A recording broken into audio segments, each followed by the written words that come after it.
Members of the press. And this morning we're going to start off.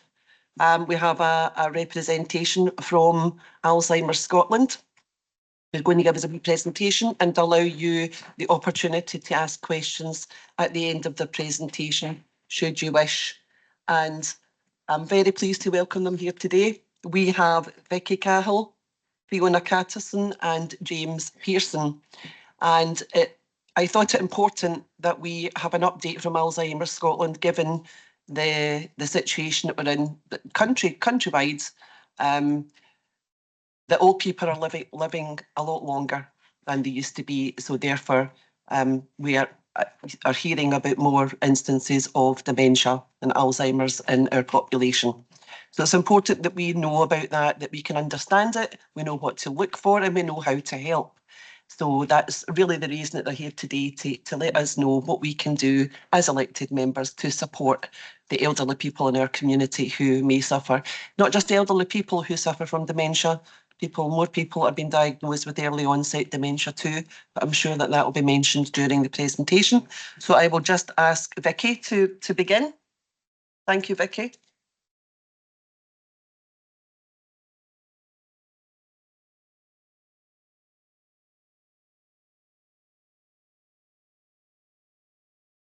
You'll be able to see the slides of the presentation on your screens, and you can turn, there are TVs at the back also, you can see it on.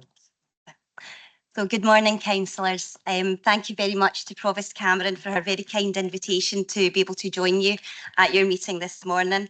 And thank you to all of you too for your very warm welcome. I am Vicky Cahill and I am the Policy and Public Affairs Lead at Alzheimer Scotland. And today I am joined by Jim Pearson, who is our Deputy Chief Executive, who will be joining us for the Q&A session at the end of the presentation. And importantly, I'm also joined by Fiona Catterson, who is a local resident of Renfrewshire, but she is also a member of the National Dementia Carers Action Network. We'll hear more later from Fiona. So firstly, let me tell you a little about Alzheimer Scotland. We are Scotland's national dementia charity, and our aims are to prevent, care and cure dementia, and ultimately make sure that nobody faces dementia alone. We have been raising awareness of dementia and campaigning for the rights of people living with dementia for 45 years. We provide support, advice and information to people living with dementia, their families and carers through our local and national services and activities. This includes advice on dementia prevention through our Brain Health Scotland initiative and a range of services delivered at a national level, including our 24-hour free phone dementia helpline, our National Dementia Advisor Service and our counselling service. We also provide a range of services designed to support local communities. I have left some information on the table as you leave the chamber, so please feel free to help yourselves and to find out more about our services. With a base in Paisley, Alzheimer Scotland has a strong presence in Renfrewshire. Our premises in Rickartsbar Avenue are the setting for dementia-specific daycare services, which are commissioned by Renfrewshire Council and Health and Social Care Partnership. We also deliver a number of community activities across Renfrewshire, including dementia cafes, carer support groups, and social activities focused around music and sports. Our local colleagues are on hand to offer advice and support and to engage with people across Renfrewshire in person, on the phone and online. So the impact of dementia on our communities across Scotland is enormous. Current estimates indicate that there are 90,000 people living with dementia in Scotland. And while the majority of those are older people, around 3,000 have a diagnosis of young onset dementia, meaning that they are diagnosed before the age of 65. Dementia is a growing health and social care challenge, and with an increasingly ageing population, these numbers will continue to grow. Projections suggest that these numbers are expected to increase by 50% over the next 20 years. So this is a challenge that must be addressed. Dementia can affect anyone, regardless of their background or circumstances. Indeed, 1 in 2 of us will be affected by dementia, either through being diagnosed with the condition, caring for a family member or friend, or even both.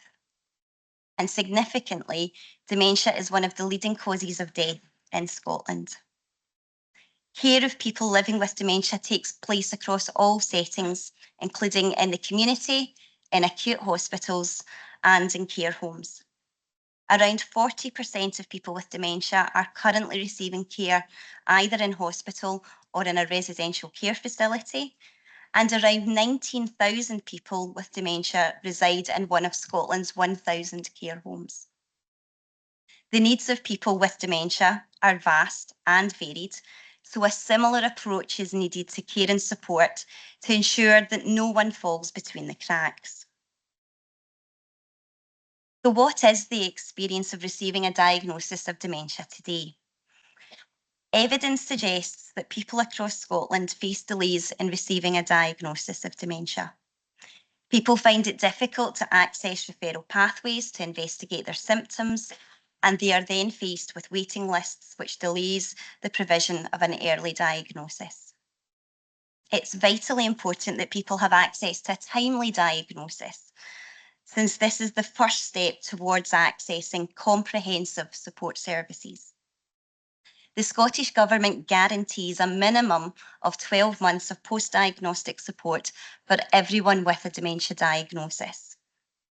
This support aims to help individuals to understand their condition, manage their symptoms, and to plan for the future. However, the reality of post-diagnostic support does not match the policy. Sadly, not everyone is referred for support, and of those who are referred, not everyone completes it. The experience in Renfrewshire, like everywhere else throughout Scotland, is challenging. Data related to performance against the local delivery plan standard for post-diagnostic support suggests that people living in Renfrewshire are less likely to receive the Scottish Government guarantee of 12 months of post-diagnostic support than most other areas in Scotland. And the numbers also support the idea that people in Renfrewshire are facing long delays to receive that support. Access to local care and support services across the country is difficult too. People often share their concerns that they do not know where to turn for help when they need it. We often hear about the challenge of waiting lists for care needs assessments and financial assessments. And this is confounded by a lack of availability of the type of support that meets individuals' needs and that also reflects how they would like to receive that care. So the current experience of dementia care and support only highlights the need for change and improvement in the delivery of services across the whole dementia journey. So how can people living with dementia be better supported? For Alzheimer Scotland, it's about more than just the availability of and access to services and supports. Our vision for transformation includes focusing on the key areas where intervention provides an opportunity to improve the experience of living with dementia. Based on a strong human rights approach, this includes developing opportunities to support people throughout the entire lifespan of their experience of the condition. So from early opportunities for risk reduction and prevention, through promoting the benefits of an early diagnosis and access to vital, timely support following that diagnosis, right up to the end of life. We recognise the value of integrated, joined-up support that enables individuals and families to access the right support at the right time. The development of a seamless support pathway is absolutely necessary to provide the care that people living with dementia, their families and carers need. While this can be guided at a national level through key policy approaches, including the National Dementia Strategy, it's vital to understand the key role that local approaches and delivery can play in supporting people at a practical level. So what can you do to support people living with dementia in Renfrewshire? A local dementia plan can help to identify the specific needs that exist in Renfrewshire and can enable the use of local strengths to promote the delivery of person-centred services and supports. Local plans can map out the need for specific services and in turn help families to navigate support systems more easily. These plans should not focus solely on the delivery of health and social care services, but should adopt a wide holistic approach to dementia care that includes a range of inputs and interventions from across services, including housing and planning, transport, and leisure and culture. These services all have a role to play in improving the well-being of people living with dementia, their families and carers, and need to be considered as part of a joined-up approach to care and support. Importantly, a local dementia plan can also support people with lived experience to engage in the development of a plan that ensures that services reflect real needs. Solutions for local problems are often to be found through understanding local needs, identifying gaps, and focusing on approaches that will make a difference to local communities. So, with every good plan comes the need for action. It's important that we translate policy into positive real-life experiences for people living with dementia, their families and carers. The local authority has the opportunity to understand what is happening in their area and to identify the gaps in service provision that need to be addressed. It's important that those in positions of responsibility ask the right questions and understand the actual experience, which means that they can then challenge and improve where and when it is needed.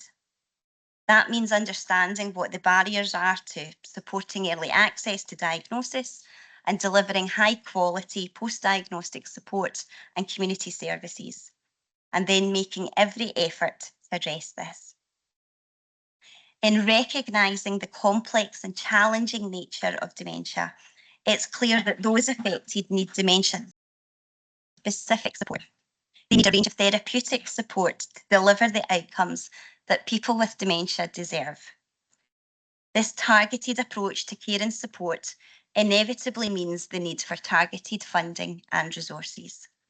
But it's important that the needs of people living with dementia are prioritised, and that local authorities adopt commissioning approaches that support the delivery of specialist care and support. This supports organisations like Alzheimer Scotland to deliver the care and support that most benefits individuals, families and communities. At Alzheimer Scotland, we welcome opportunities to engage and collaborate with local authorities to develop innovative approaches to care and support. We want to use our knowledge, our understanding and skills around dementia to support people to access the care and support they need in a way that is right for them. We recognise that we are all facing a difficult and challenging economic environment, but we want to be part of the solution. So we are open to dialogue that supports some of the most vulnerable people in our communities. I'm now really pleased to hand over to Fiona, who will hopefully explain why this approach is so important to people with dementia, their families and carers. Thanks, Vicky. Good morning, everyone. I'm Fiona Catterson. I'm a carer for my husband. And I'm a great believer in saying that you don't know what you don't know because you don't know it. So I very much welcome your invitation today to Alzheimer Scotland to hear about some of the current issues. These issues affect many people with dementia and their families across all demographics, across Renfrewshire and beyond. They affect real people. My husband has a rare degenerative brain condition for which there is no treatment and no cure. It also leads to dementia. Currently, he's detained under the Mental Health Act in North Ward at Doig Bar due to increasing aggression during his personal care. He was at home and we were managing his symptoms when, during a hospital admission 3 years ago, he caught COVID. The vulnerability of his brain meant it couldn't deal with COVID. It didn't know how to deal with it, and it tipped him into dementia. Our lives changed exponentially at that point of time. He went from being mobile to being a wheelchair user. After 10 weeks in hospital, he was discharged to a care home, where he was for the next 15 months, until they said that they could no longer meet his needs. He was in the RAH in the psychiatric assessment ward for 17 weeks before transferring to North Ward about 14 months ago, where he's been. This photo here was taken on his birthday about 2 weeks ago, and this was a good day. We were going out for lunch. His presentation varies completely. I can go in some days and he's like this, and we go out and about, and I go in other days and he's literally on crash mats on the floor. The care and support he gets from Dyke Bar and North Ward is good, and when the periods when his symptoms increase, then the whole team kicks in to try and alleviate things and get him stable again. However, long-term patients have the same 2-weekly rolling menu that all other patients across Greater Glasgow and Clyde have. Can you imagine being offered the same food every 2 weeks for weeks, months, years? Also, the foods are made off-site and frozen, transported onto site and blasted to heat them through, which alters the texture, the appearance, and the nutritional content of them. Don't know if any of you've been to Dyke Bar and North Ward. I certainly hadn't until about 14 months ago. The building that houses it has a communal lounge area, which has no opening windows. This was commented on the last Mental Health Commission report a few years ago. There are a few skylights on the roof that let some light in, so patients can't really see out them. They're literally on the roof. You can see if it's night or day. There are a couple of small lounges with garden access, but these are used for meetings, for therapy sessions, for visitors, so you can't really wander through and go out into the garden. In other words, the building is really not suitable for the purpose that it now has and for the patients that it now serves. I feel strongly that when looking at long-term care planning, then these and other issues must be addressed, and I strongly support Alzheimer Scotland's recommendations. I had never heard the term post-diagnostic support until I became involved with Endican. Yet, every person in Scotland who's diagnosed with dementia is entitled to 1 year's post-diagnostic support. We were never offered this. Now, bear in mind that at the point of Ian's dementia diagnosis, he was in hospital, he'd GP input, he'd consultant input, he'd social work input, he had a psychiatric, community psychiatric nurse input, and he had care home input. And as you don't know what you don't know because you don't know it, I wasn't aware of what was available or who to ask or where to go for help. It would have been great to have the identified person that I could ask for help, that I could lift the phone and ask for support and ask what was available in Renfrewshire. Instead, I had to find this out for myself. Not everyone is as able as I was or am to do this. And currently in Renfrewshire, there's about a year's wait for post-diagnostic support. That support is needed at the time of diagnosis, not a year later. I recently attended a carer strategy meeting at Renfrewshire Carer Centre, where Renfrewshire Health and Social Care Partnership presented their draft carer strategy for the next 2 years. After hearing it, I asked the question, this strategy seems to be for carers in the community. Is there any reference made in it to carers whose loved ones are in long-term care, a care home, long-term hospital patient? As we do not stop being a carer just because the circumstances change. We continue to be the primary carer. Renfrew Health and Social Care Partnership replied, I'll make sure it's included.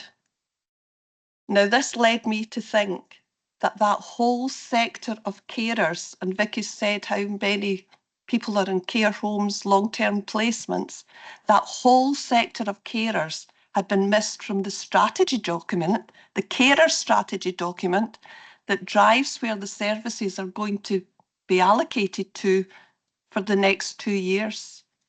And that sector had been missed by the Health and Social Care Partnership. So it's examples like this that I, with lived experience, feel I need to highlight to make you, the elected members, aware of it. Because I started with, you don't know what you don't know because you don't know it. But I hope that you'll do everything you can to ensure a fair and just and equitable system that meets the needs of real people and their families who are living with dementia. Thank you.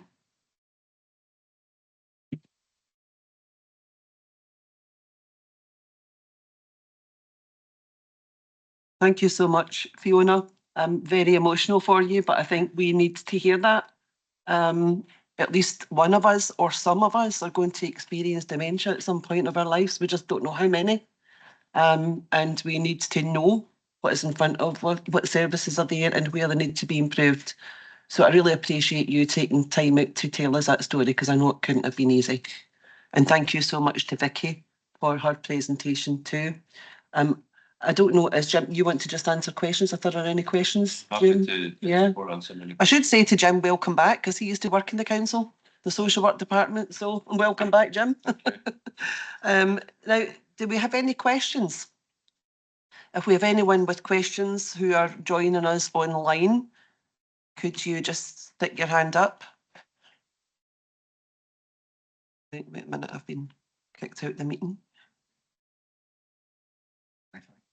The Wi-Fi, okay. Councillor Steele. Thank you, Provost. Thank you both for your presentation this morning. I've got two things which I'd like to ask about, one quite wide and one quite narrow. The first is that the presentations in education that we've been given in our area from the Johnstone Dementia Friendly Group, who I should definitely mention in this context, have really opened my eyes to how there are dementias, not dementia, which you don't know what you don't know till you don't know. I didn't know. I thought it was dementia. It's not, it's dementias. And I have at times despaired of being able to fashion, you guys, a model that addresses all the various morbidities is the wrong word, forgive me, that are presented. Is it practical? Is it possible? Can you do it? And what work is being done to create a model which has to address so many individual aspects? And more narrowly, and this might sound weird, but I think it's good merit, we were also advised about the depth perception problems, which a lot of people with dementias suffer from, and this can lead to trips and falls and inevitably becoming more housebound and so on and so forth. Is there any potential to working with planning authorities, probably at a national level, to coming up with as dementia friendly as possible a flooring pattern for public buildings? Probably is the only way you could get it in, but that might at least go some way to addressing that issue. Thank you. Thank you, Councillor Steele. Good questions. Yeah. Who wants to answer? Jim? Very happy to answer that. So just in terms of your second question, there is a lot of work that's already been done, a lot of evidence-based practice and design tools around dementia-friendly design and building design and environmental design. And Alzheimer Scotland done work on that. There's also the Dementia Services Development Centre at Stirling University has a whole programme of work around which can help advise in developing dementia-friendly environments, actually, and we've done a lot of work in that with other organisations. We've done that with organisations like Glasgow Airport and the Scottish Dementia Working Group, National Dementia Carers Action Network, have worked with people in taxi services. Braehead Shopping Centre, I believe, became the first dementia-friendly shopping centre a number of years ago. So it's certainly something that we can help support, and yes, there are tools out there that can help create more for dementia-friendly planning and design. And we've also been doing work over the years within community planning, housing development, and trying to influence design of new build properties which are adaptable through people's changing lives. People don't always need to move from their home, but actually live in a home that can be adapted to meet their changing needs. But that's obviously a large-scale, long-term goal. Yeah.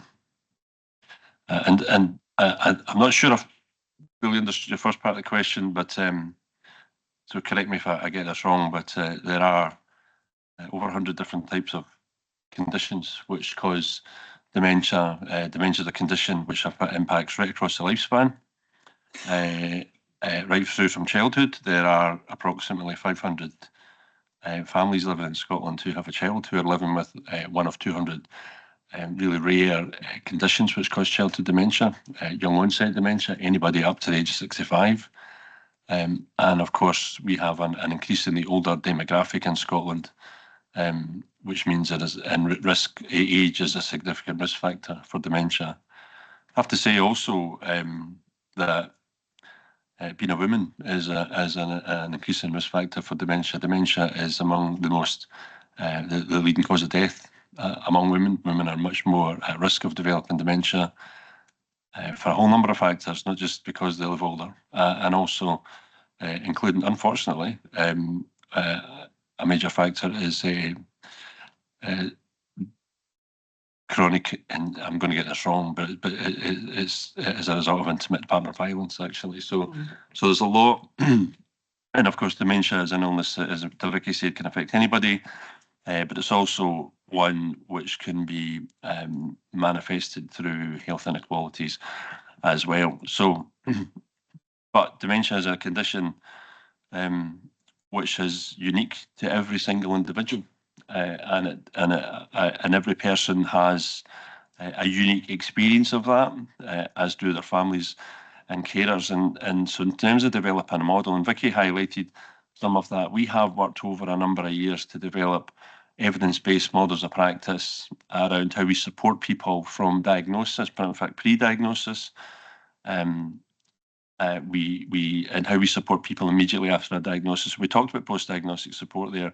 It is very evident that if we can support people as early as possible in their diagnosis of dementia, that we can support them and their families to live as well as possible for longer in their own home, in their own community, and avoid unnecessary stress and anxiety of hospital admissions and early admission into a care home or more formal support services. So that has to be tailored in a person-centred way for every individual at every stage of the condition. But actually, by doing so, not only can we avoid the unfortunate human cost of crisis intervention, but the economic cost actually in providing better support. So we have a lot of people in hospital through unscheduled, unplanned, avoidable care episodes. A lot of people in care homes through unscheduled, avoidable crisis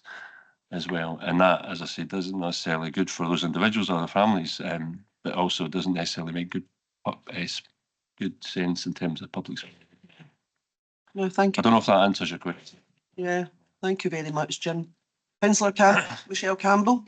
Thank you very much, Provost. I hope that it's okay. It's just a comment rather than a question. I work in unscheduled care for adults, but out of hours, it's us. We pick up the phone and it will be individuals who have diagnoses of everything across the board. I have been privileged in my life to specialise in that care that Fiona referred to in the inpatient environment. I have never worked in North Ward in Dyke Bar, just for transparency there. But that care, that wraparound support, and I think to say the journey about living well with dementia for me has always been something that I've always tried to strive for in the care that I have delivered in the teams that I've been in. And although, yes, there have been huge strides with technology, for example, if a patient's prone to falling, those click mats that then rise patients up are like, that is one of the greatest inventions that we've actually had in modernised care, and it causes less distress to the patient, because it used to be that you used a hoist, and if a patient has gateway issues with the way that they process information, and you're saying to them, you know, I'm just going to put this hoist on you as they're distressed on the ground and you're trying to help them up, they can't understand what you're trying to do. So sometimes they think that you're trying to hurt them, that you're going to attack them. And then that's why you see such high stats of violence and aggression. I think it's not very fair or right to call it violence and aggression. That is what is the impact of what happens as a result of it, but I don't think it's a true picture of it. If you're going to go by that, I have spent over 20 years in the NHS working in mental health settings. I have had more violence and aggression in that typical word set of it in an elderly or older adult. I hate those words as well, because I've nursed people as young as in their 30s with dementias, and it wasn't uncommon for me to do that. But the violence and aggression that I received on those occasions was always because they didn't understand that I was trying to help them, or the team were trying to help them, and that was their illness. It was not that individual attacking. I have had that unfortunate experience in other settings where the person does have capacity and they were choosing to evoke violence in that time. There's a vast difference between the two, and I think that's where some of these changes, and I hope that you do not take offence to the way that I'm saying this. I hope that I'm seeing nods and not dagger eyes. So I'm taking that as a positive sign. Is that actually, in order for us to evoke those changes, that you're absolutely right about the way that we go about these things and the actions that we need to take, but we need to change culture and shift narrative, because that is the only way we're going to get meaningful action out of it. And that I do commit to, although we are in very, very difficult times on a national picture. We can all say that as many times as we want. It doesn't change the fact that for hundreds of years, mental health care, in particular around Alzheimer's and other dementias, has been consistent. You can change the paint on the walls, you can change those buildings, but it doesn't change the fact that these individuals have very complex needs that have never been addressed correctly. Things are better, but that doesn't make it perfect. The fact that you mentioned about buildings, Fiona, I am so grateful for that, because sometimes, and that is historic for decades and decades, mental health care may have modernised. Our narrative might sound like we're more progressive. However, there is still a huge bias, and it's not until you're really dealing with what I refer to as being the unpopular illnesses and mental health strands that you really understand where the lack of societal interest is actually there. Because see, if it's a difficult and we don't have an easy, straightforward answer, then we turn away, and that's not acceptable. So my comment is more to say that there are those of us in this chamber that have some knowledge, but I don't have all of it. Like you says, you know what you know, and there's the things that you don't know. And every individual that I've had the privilege to nurse, whether it's been an early diagnostic or end of life care, it has impacted me completely. I remember every single one of them, and I will always carry that until we have some sort of justice in the way that we deal with this care. So thank you very much for your presentation. Thank you, Michelle. Yeah, it's only going to get worse, as I said, with longer life expectancies, more pressure on services, so they need to get it right. Councillor John McNaughton. Sorry, could I just say that I'm so glad to hear your comments. I take great exception to going in to being told that my husband has assaulted members of staff. And I have argued with that against the word assault, because he is not deliberately, criminally assaulting people. It's just as you're saying, as during personal care. Well, would you want some strangers working with you and doing things? So it's part of his condition. It's not an assault. So I'm also fighting that one. So thank you for your comments. Thank you. Councillor McNaughton. Thank you, Provost, and I'd like to thank for the presentations this morning. They've been very eye-opening and helpful. My question is similar to Councillor Steele's, but at a different level. It's not about the design of the buildings, but one of the powers that we have as councillors is on planning policy and planning decisions. We are aware that obviously the population is ageing. There are many more single households. The part of planning trends has been to encourage town centre living. Is there, I suppose the question for Jim, is there more that we could do as a planning authority to assist the Alzheimer's in terms of planning policy to encourage town centre? I mean, there will be a spot for town centre living, which might help. There's also prospects of retirement villages where communal support can be offered. Is there more that we can do as a planning authority?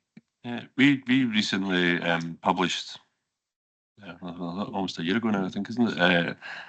What's called Long-Term Care Commission report. We had a commission chaired by former First Minister Henry McLeish, and there's copies out here. There's some copies here, and we're currently just continue to discuss the recommendations in that with the Cabinet Secretary and with COSLA. But one of the things we talk there about is, and there is actually and we just want to know, we absolutely recognise the financial constraints that you and other public bodies are working under, absolutely. But the report highlights an evident truth, which is that actually our long-term care sector is primarily a market-driven, market-led sector of private care homes. I know some authorities still provide some health and social care partnership owned and managed care homes. Many of those are closed now, and within that independent sector there are some small non-profit making providers as well. But essentially it's driven by a market, and it is increasingly difficult for people to get access to support as their needs change. Eligibility criteria and the thresholds for those are very high. So the options for long-term care, and you mentioned one there around retirement villages, are very, very limited. And one of the recommendations we make, and I think would be most helpful, is, and we are been talking to COSLA about this, and we would be delighted to continue conversations even in local areas like this with you, but that is about having a public engagement, a meaningful public dialogue with people in the community here about what would be meaningful and helpful for them to adapt to their changing needs as they go through life. What alternative options to long-term care might be available to them that would help them remain in their community, in their own home or in a homely setting? Because at the moment, the mainstay is long-term care provision. A long-term care provision that, despite unfortunately narrative around things like free personal care, is not free. It's hugely costly to the state. It's got a human cost to it, and of course it's hugely costly to the individuals that are in care as well.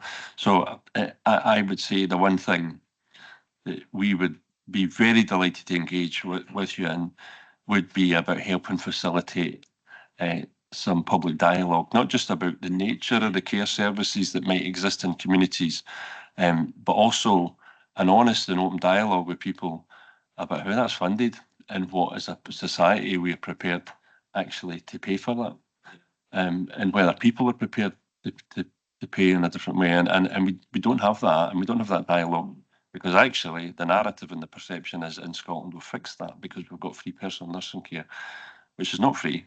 It merely provides a cost, a mitigation towards some of the costs. So I think that would be something that you could do, and something that we would be very, very delighted to engage with and support.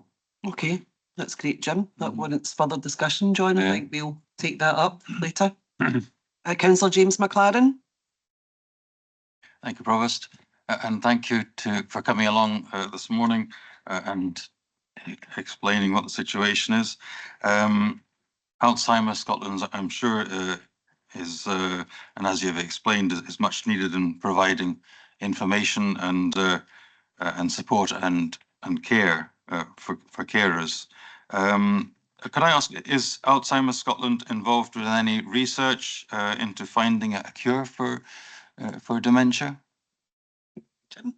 Yeah, do you want to take that one? Okay, passing that one to Vicky. Sorry. Okay, that's fine. So Alzheimer Scotland is very much involved in research, and we facilitate and promote research within the dementia field. So that would include in terms of that search towards a cure, and to engage in that, but also in terms of research around social care and how we support people living with dementia as well. We have a number of partnerships that we have with organisations, including the Alzheimer Scotland Centre for Policy and Practice, which is based at the University of the West of Scotland in Paisley, also with the University of Edinburgh, which has the Brain Tissue Bank. And we are also responsible for the delivery of the Joint Dementia Research project, which promotes and encourages individuals to participate in dementia research. We can only really forward and advance that research by getting people to engage in that, and that includes people currently living with a diagnosis of dementia, but those even without a dementia diagnosis. I have brought some information, and you'll be able to find some of that about doing dementia research there, and would be happy to share further information with elected members around the kind of research work that we're involved in. But very much, as I said in our presentation, we're about prevent, care and cure, and our research covers all of those aspects of that. We're looking to try and ensure that fewer people go on to develop dementia. So that comes from research and understanding. The care aspect, which is involved in the social care research that we conduct and participate in, and members of the Scottish Dementia Working Group and National Dementia Carers Action Network are strong supporters of that particular work. And then finally, cure, because ultimately what we're looking to do is to find that cure and to find that thing that makes the ultimate difference, which is to stop dementia. Could I just add to Yeah, Jim. Yeah. So, Thank you. What you said there. So we are an organisation, it's a volunteer organisation. So that's it. That's All it. right, sorry. I don't usually need a mic for people to hear me, but hey, yeah. So just add to what Vicky said there. We are an organisation. It's a volunteer organisation. We do provide some commission services. But we're also a charity, and we generate fundraised income that supports all our activities. We do fund research. However, we do not have the deep pockets necessary to do the type of research around pharmaceutical development. But what we do invest our money in is infrastructure, and Vicky's mentioned some of that there around the Brain Tissue Bank, our partnerships with other academic institutions, and in particular the very long running one we have with the University of West Scotland and Alzheimer Scotland Centre for Policy and Practice. A number of years ago, we established the Scottish Dementia Research Consortium, which brings a whole range of expertise in dementia research from different disciplines, from basic science to clinical research to social research, early career researchers, all working together to almost create a kind of virtual research centre in Scotland, bringing together the best of that. And that in fact, the conference for the Scottish Dementia Research Consortium is being hosted in Glasgow next week, and that's been run a number of years, and it has been very successful. So we also do directly fund research, but mostly our investment is in support in research infrastructure. One of the areas that Vicky talked about there is a growing and well-established now body of evidence that around 30 to 40% of dementias may very well be preventable through 14 modifiable risk factors. And that's a programme that we've built into our own work. And those are things that individuals can do in terms of their lifestyles. Also takes into account some public health, population based health programmes as well. So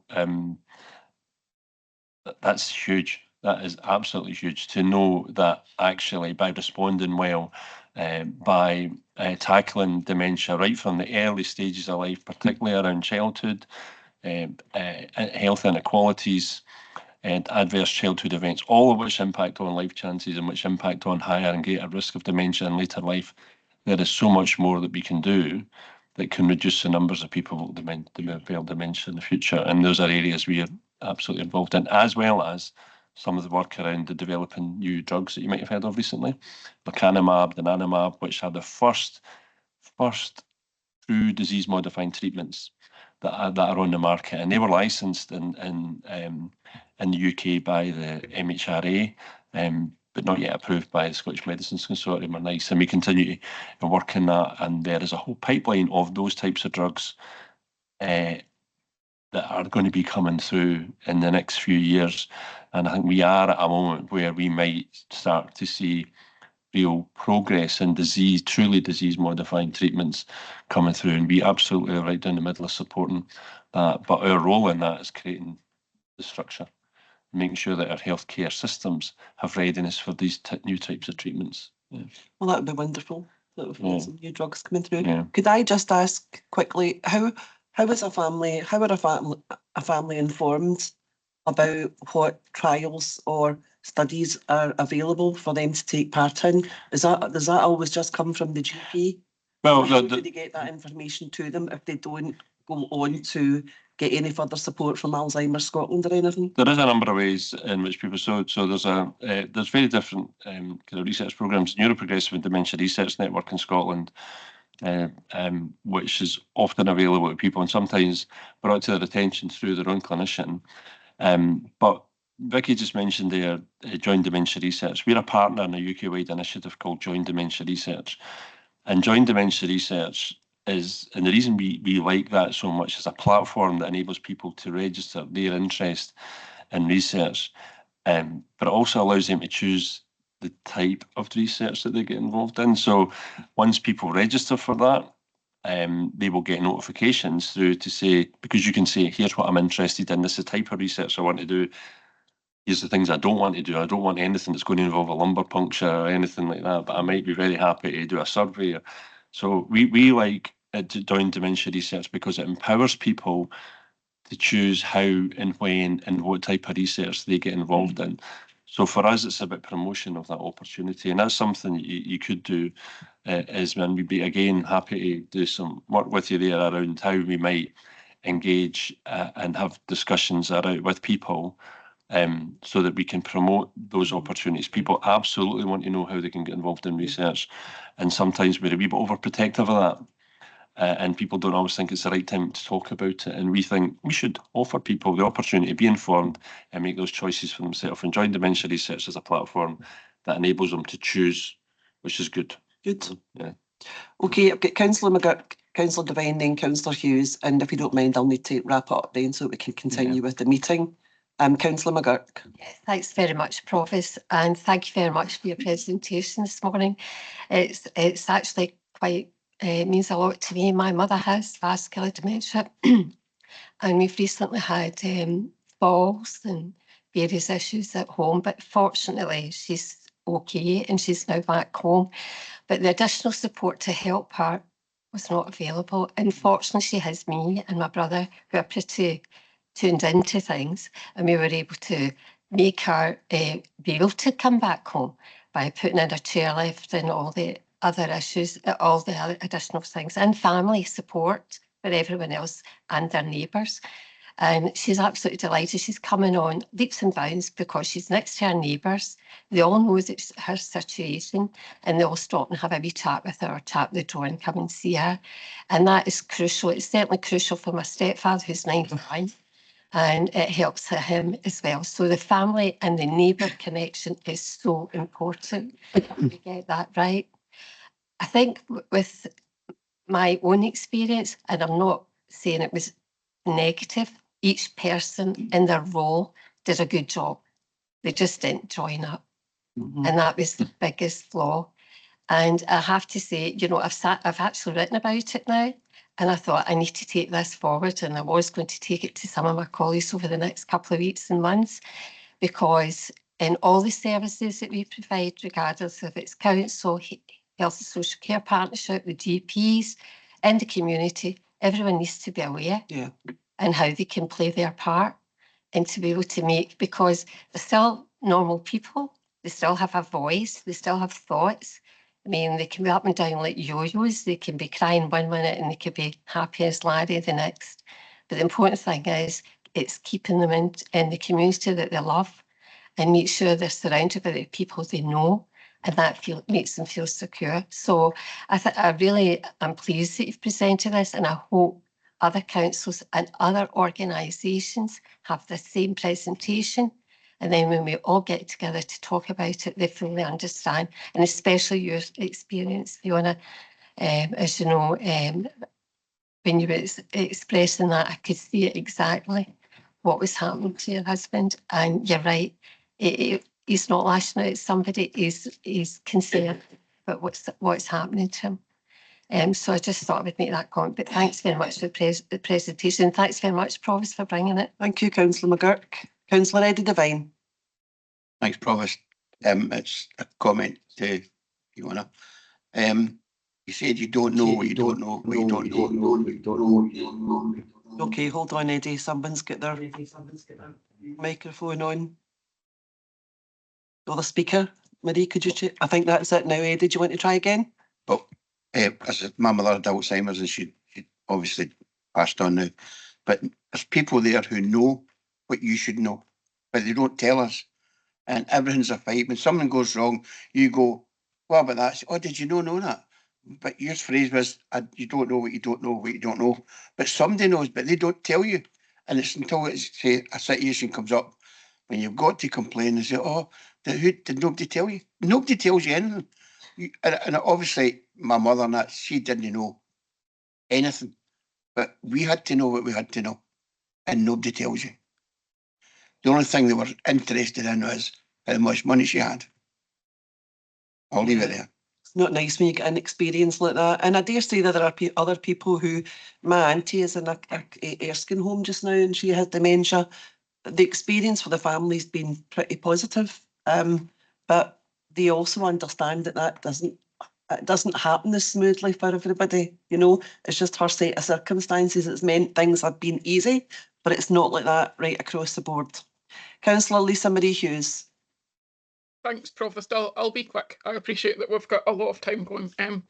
Thanks for the presentation. It was brilliant. My background is in social care. Before I was a councillor, I worked with people with acute learning disability diagnosis and acute mental health diagnosis. And particularly with the people with acute learning disability diagnosis. My gentleman came out of Merkelson with the introduction of the Community Health and Social Care Act, a very positive thing that meant they got housing support in their community. But it also meant that they were living longer, which means for the first time, actually kind of towards the 90s and early 2000s and later, we had people with learning disabilities who were entering their 60s and 70s and therefore also dealing with Alzheimer's. And I've also worked with lots of people with quite acute mental health diagnosis like schizophrenia who then have onset. And for me, a lot of working with those kind of intercurrent diagnosis, I also hate the word comorbidities. I think it's a horrible word and we need to demedicalise things. But those kind of intercurrent diagnosis, much of it was trial and error. It was people who worked with the people who knew them best, trying their best for them with the knowledge they had, and largely that was support teams. And it makes me think about the other, I suppose, more common diagnosis you would have. So as people age, they lose their sight, they lose their hearing, they might have issues with breathing, all of these sorts of things. And I suppose it's a bit of a blue sky question, but what is the work that is going on now around how you support someone with Alzheimer's or one of the dementias, but also has intercurrent things that you're dealing with, because it is complex and there are people who should just be supported at the level that their needs are? It's a big question, sorry. Okay. I'll throw that out to the three of you. Whoever wants to answer can pick it up. Yeah, okay. So that's a huge question, absolutely huge question. And you mentioned people with learning disability. People with learning disability are at significantly higher risk of dementia. That brings its own complications in terms of identifying those changes that are taking place and so on. People who have hearing or visual impairments, much more significant risk of developing dementia as well. But I think you asked that question, you know, what work's going on to support people without Alzheimer's or any other type of dementia. I think what we have tried to do is around looking to develop evidence-based models of practice. And one of the things that crops up all the time, and you mentioned that there was that people not really being able to navigate their way around the system and having to talk to different people all the time. One of the things we've tried to do through that work around post-diagnosis support and integrated care is a concept that every person, every family should have a one name contact that can help them navigate their way through what is a complex system, somebody to help coordinate that system. And that's always been challenging, and it's challenging partly because of things like eligibility criteria, because people get an intervention, get discharged, and then have to find their way back into the system again. But one of the things that people tell us uniformly across the country is that navigation. Also, training, education, development for people who work within health and social care system to understand better the needs of people with dementia. And you know, Fiona talked about her experience. We were involved with the Scottish Government a number of years ago, developed a report that they asked us to do was around transforming specialist dementia care. People who have got those really complex needs, who require multidisciplinary, skilled workers to work around them, clinicians, allied health professionals, people who are experts in tissue viability, psychology, allied health, and that doesn't happen. And what we find is that people sometimes are in environments where the fundamentals are done well, their basic care is sometimes well, but there's no therapeutic element to their work. There's nothing that's really addressing the stress and distress that can cause some of the behaviours that was talked about there. So that, yeah, could go on and on. Massive question, but I think if I was going to pick one thing, it is about that care coordination and that one named person, and actually being able to try to find ways in which we can support people before a crisis occurs. Because that doesn't serve anybody's purpose well. I don't know if there's anything you would want to add, Vicky. Thanks, Jim. I'll just add very briefly to that. It's about something that was mentioned earlier within the chamber, and that's around that kind of shifting culture and changing that attitude and increasing the amount of knowledge and understanding around dementia. So, you know, the stigma and discrimination that often goes hand in hand with dementia is something that we're really keen to address, and that we promote this notion that, you know, everyone with dementia is still a person with a life and hopes and dreams, and can still do so very much, but that they require that support to do that. So in terms of that shift of culture and how that moves, that's hugely important. And also with that shift of culture, also coming that idea that actually, instead of having, you know, to fight for every service or to go and find the information that you need, start putting those interventions in much earlier. So proactively offering advice and support, proactively providing the information that people need, and instead of reacting to emergency or crisis situations, putting those interventions in early so that we can change the trajectory of someone's experience of dementia. Thank you so much. And I'd like to thank everyone here this morning for your patience and for welcoming this presentation today. I think probably everyone has got a lot out of it. And I think if there's anything immediate that councillors can do for their communities is to furnish yourself with information so that you're prepared if you come across a family who are experiencing dementia within that family or within their friends group. We can do that as an immediate result from this morning. But I'm pretty sure that Alzheimer Scotland would welcome questions from any of you or meetings with any of you. What I'd also like to ask is if any of you have any suggestions as to how the council can improve right across the board, what we can do to help people with dementia and their families. If you have suggestions, we would absolutely welcome them. Please speak to the relevant officers, and I'm sure they'll take your ideas up. But can I just ask you, please, I just want to give them a wee round of applause for coming along today. And thank you, James, Vicky and Fiona, and no doubt we'll speak to you again soon. I think we're going to pause the recording just for a wee minute to let them gather their things and leave the... I don't think you want to stay on for the rest of the meeting. Pretty sure you don't. So, but thank you for coming along. Oh, you're very welcome. Welcome.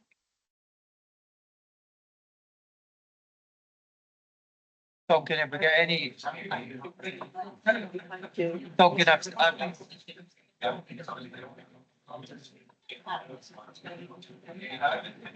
I'm gonna feel your message. I'll certainly make that comment, but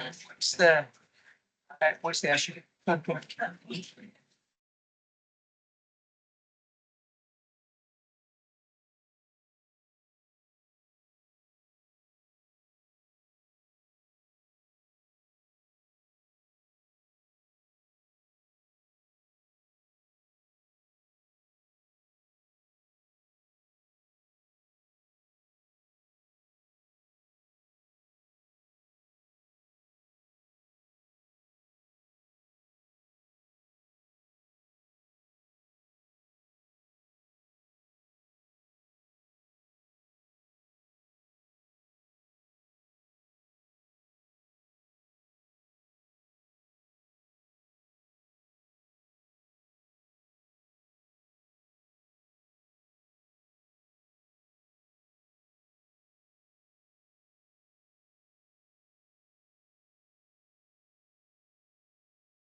different points, different people up on this desk have been kicked out of the.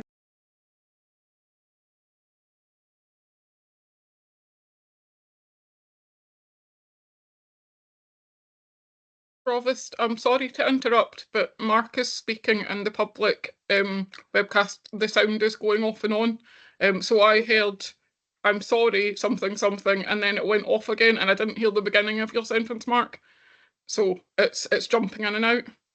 Okay, thanks, Councillor. Hopefully it's better now. Yeah, you're clear now. Thanks. As I was saying, the issue in the chamber is that the Wi-Fi is being intermittent. IT are looking into it, but I would appreciate it if all members who are in the chamber, whilst you can stay in the meeting, if you would turn your camera off, that will reduce the load on the Wi-Fi. The issue being that if the Provost or myself or Robert are kicked out, we've got difficulties knowing whether anyone's raised their hand, but also in terms of circulating any amendments by way of email. So if you could do that, I would appreciate it. Thanks.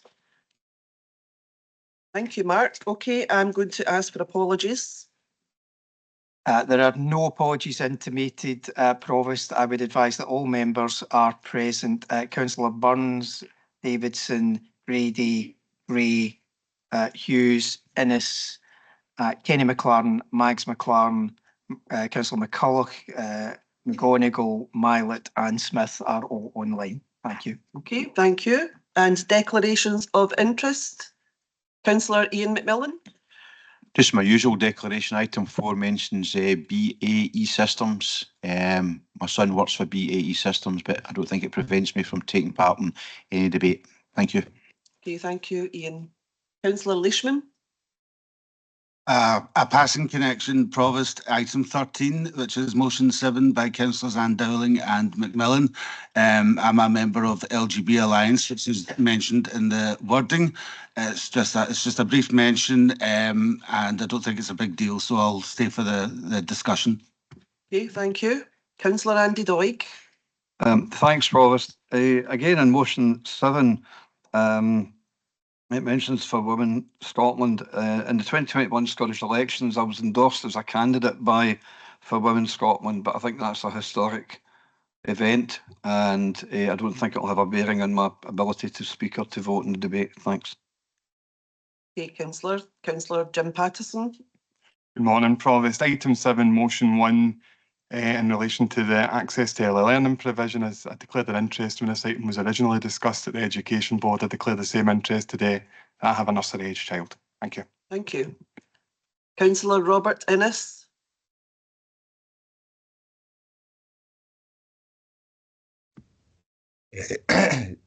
Similar to Councillor Pattison, I would like to declare an interest on that motion. Provost, sorry, I'm having issues here with my speaker. Sorry, I'd wish to declare that I have a connection, namely that I'm married to Natalie Dawn Innes, who's the Government Minister for Children, Young People and the Promise. This motion was discussed in the Scottish Parliament last week, and I was mentioned, so I just want to make that connection there. But I've applied the objective test. I do not consider that I've got an interest to declare, so I'll be taking part in that motion. Okay, thanks, Councillor. And it's just for clarity, that's motion 1, Yes. item 7. Okay. Yes. Thank you.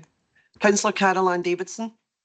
Yeah, just I have a sorry, I'll start again. I have a grandchild in nursery age. Okay. Thank you, Carol-Ann. Thank you. Yeah. Sorry, could I just clarify, Councillor Davidson, are you declaring an interest or a connection in respect of that matter? Just a connection. Okay, thank you, Councillor Davidson.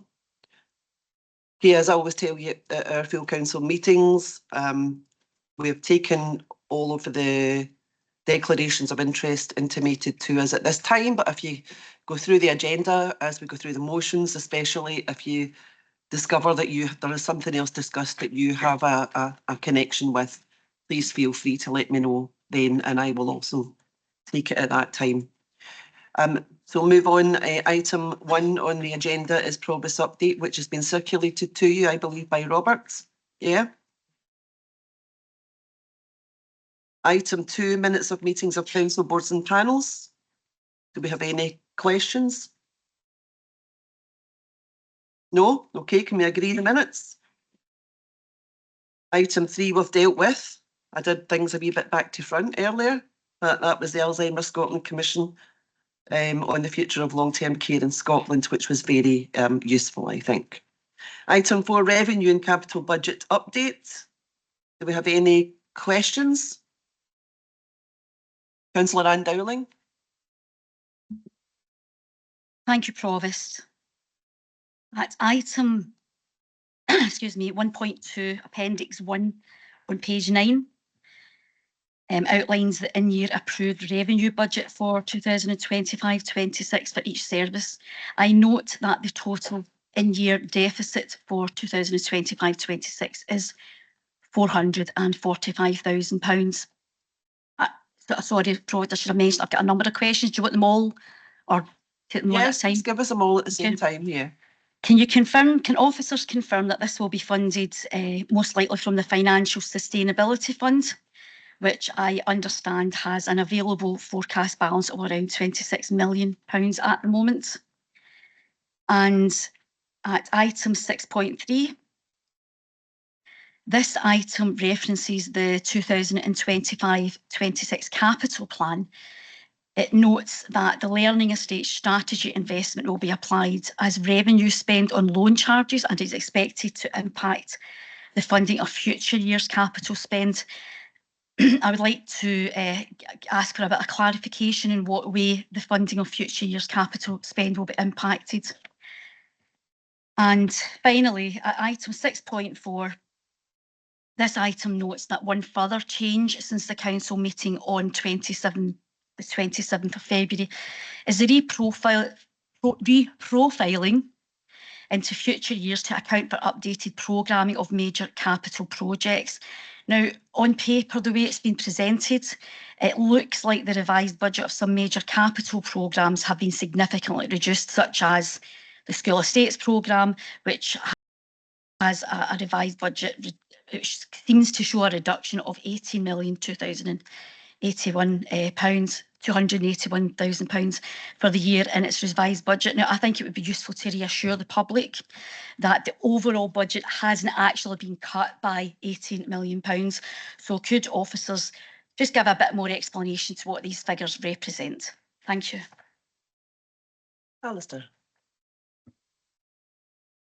Thanks, Councillor Ann-Dowling, for those questions. Yeah, so your first question on the in-year deficit position, you're right. The council had agreed that we would fund that from the Financial Sustainability Fund. I think that is mentioned within a table. Sorry, if I can just find my place, just in the table, just under paragraph 4.1. Thanks, Adams.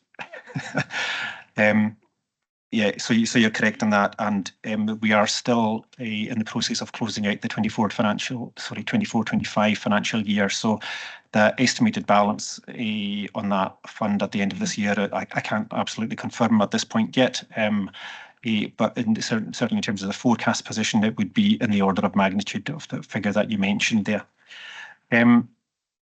Moving to 6.3, so effectively, what we are saying within the paragraph is that the revenue funding that council agreed to set aside to support the schools programme will be directed to support the loan charges, in effect the borrowing costs associated with the investment in the schools programme, rather than being invested directly into capital spend through a contribution into revenue.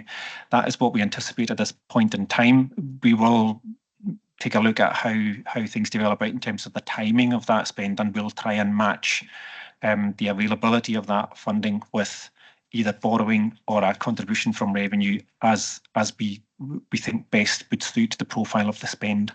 But certainly at the moment, it's been held as an additional budget to support the borrowing commitment that was made by council in the budget setting meeting last time round.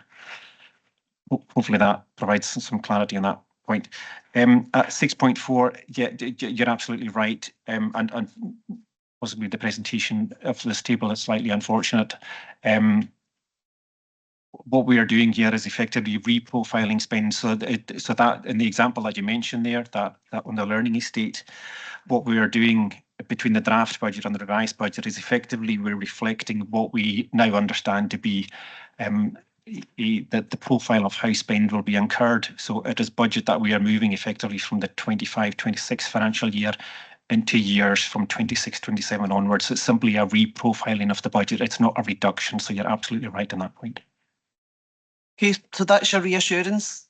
I'll let you come back in, but thank you. Try and be quick. I will be. I think just as a request for future reports, just put in an extra column for the projected next year's position, because that would completely illuminate the actual situation. Because when I first read it, I did have a heart attack at first because I thought it was a massive reduction. So I appreciate that response. Thank you.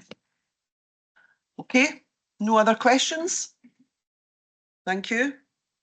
We move on to the Mainstreaming Equality and Equality Outcomes 2025.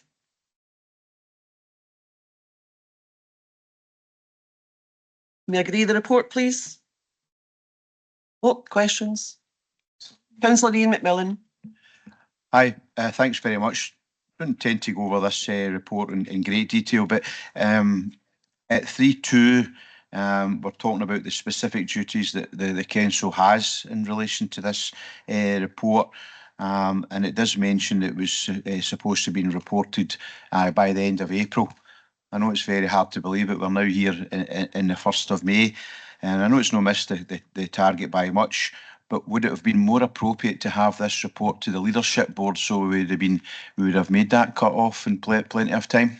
Was that ever given any consideration? Thank you. One day. Last Mark, do you want to? Who can answer that? Why it didn't go to the leadership board? I would have thought that the full council was more appropriate. However, Laura. Thank you, Provost. Good morning, councillors. The report has historically always come to council, so we had timetabled it for coming to council on this meeting. In terms of the requirements of the Equalities and Human Rights Commission in the legislation, certainly this is what has happened before, and sometimes there's a couple of days, but because the information is published and the papers are published through the website, that seems to meet the requirements of our legislative duties in terms of that reporting period. So it is a historical procedure that we followed here, Councillor McMillan, to bring the report to full council. Thanks, Laura. Okay, Councillor Ann-Dowling. Thank you, Provost. I do welcome this report. I'm particularly happy to see Council's continued commitment to modern apprenticeships, especially the drive to include females into the gender-dominated apprenticeship roles, which is a key action in our trying to reduce the gender pay gap. And especially welcome that for those who are care experienced and from Black and minority ethnic communities. I do have a few questions on it and a comment, however. Item 5.3, outcome 5, it's on page 16. The report notes that our workforce better reflects the diversity of our community in terms of ethnicity and disability, which obviously we fully support, but I'm a bit confused why further on under the proposed actions it then expands that category to include LGBT plus staff but not women. I fully support the aims that the staff groups listed have, safe and supportive work environments, and that we ensure colleagues are comfortable reporting incidents of discrimination or bullying. But if we are widening this equality group out from just ethnicity and disability, why aren't we also including women here? Given that violence, sexual harassment and misogyny against women and girls is at an all-time high across society, and given that women have had to force the government all the way to the Supreme Court to defend women's legal rights, I think it's a reasonable assumption to make that our female workforce would also benefit from the reassurance that they too are the focus of safe and supportive work environments, and they are comfortable reporting incidents of discrimination or bullying. So I ask that women are added to this already expanded equality group under the proposed actions for outcome 5. And my final comment, I note that in addition to the development of the equality outcomes across the council, there are a number of priority corporate actions that will be taken forward throughout 2025. I would like to quickly cross-reference the stated commitments with section 5 on page 30 under public procurement. And I paraphrase, Renfrewshire Council standing orders relating to contracts set out specific requirements to support equalities and prevent discrimination. Tenderers must comply with all duties arising from the Equality Act before they may be shortlisted or recommended for an award of contract. So my comment is to minimise the risk to the council going forward, we must also commit to reflect the Supreme Court judgment in our procurement practices. I previously raised safeguarding issues, for example, of the provision of single-sex toilets in council-owned or commissioned buildings. So I welcome the confirmation that buildings like the new Paisley Grammar School, for example, will fully comply with the legal duty we have as a council to comply with the provision of single-sex facilities. And I'll finish with this. Given the evidence of harm in other local authorities when this hasn't been followed, most recently in the Dundee school where hidden cameras have been planted in mixed-sex toilets, allegedly by a male pupil who has been charged, traumatising hundreds of girls who had been filmed, some of whom have been unable to return to school due to the impact of this boundary violation. I hope we can agree that it's imperative we get this right. We now have the legal clarity to give our officers the confidence to enforce these legal expectations in our procurement practices from design stage to build. Thank you. Thank you. I'm going to ask Laura to respond to you, but before I do, I just want to point out that, you know, women are not excluded from that paragraph you pointed out intentionally. In fact, this council employs more women than they employ men, and if you're going to put women in there, then you're excluding the men group. So I just want to point that out to you. Laura. Thank you, Provost. Happy to come in. Thanks for your questions, Councillor Ann-Dowling. The outcomes are still subject to consultation. I'm really happy to take that feedback on board, and when we're refining the wording, we'll make sure we do take that feedback and make sure that all protected characteristics and groups are covered within those specific outcomes. So I'm happy to take that feedback on board, Provost. In terms of the second point, in terms of public procurement processes, the report notes the work that will be done in relation to the Supreme Court judgment in terms of the future actions, and our policies and processes would be part of that review process. So if there were any requirements to amend that, we would reflect that in our updated policies and procedures going forward. Thank you, and I'm sure you'll take the opinions of all councillors on board. Laura. Thank you. Moving on to governance arrangements. Oh, sorry, can we agree the report then? Governance arrangements, we do have a couple of amendments. Can I ask that these are distributed?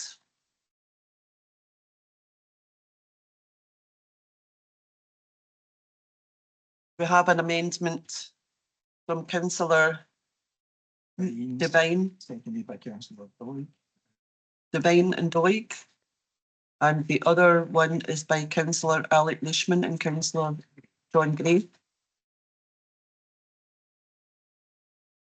Have they been sent round, Robert? You want to come in? You want to come in, Mark? Just while those have been circulated, just to make members aware, so the amendment from Councillor Devine and Councillor Doig seeks to amend part 2.1 of the report and asks to delete the reference to Councillor Neil Graham filling the vacancy on the ILE board and instead insert Councillor John Hood.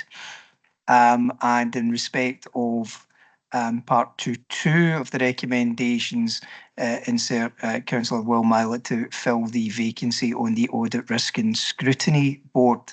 The amendment from Councillor Leishman seeks to appoint Councillors Leishman and Gray to the Licensing Board.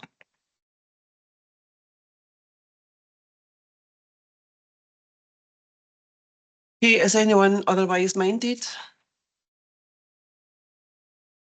Councillor. I would like to move the report, please.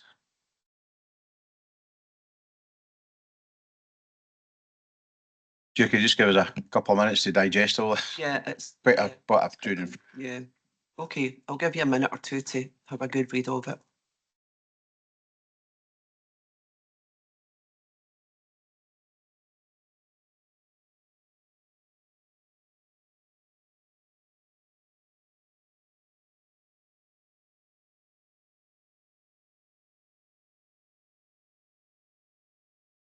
Read my chat again, everything else.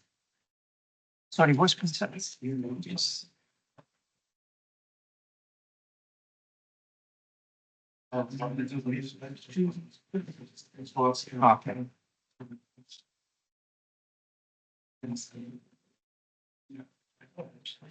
I apologise if I seem a wee bit confused, but I just things are happening with my laptop here and I'm not sure what's going on.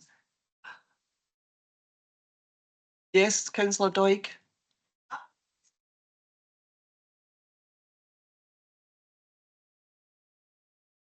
Just ignore them just now. No. 2. Yes, sorry, can I just say to members inadvertently, and I do apologise for this, there's an amendment being circulated for motion 2 in advance of when it should have been circulated. So you should have 2 amendments in front of you for this particular item. And those are the ones which I detailed a couple of minutes ago.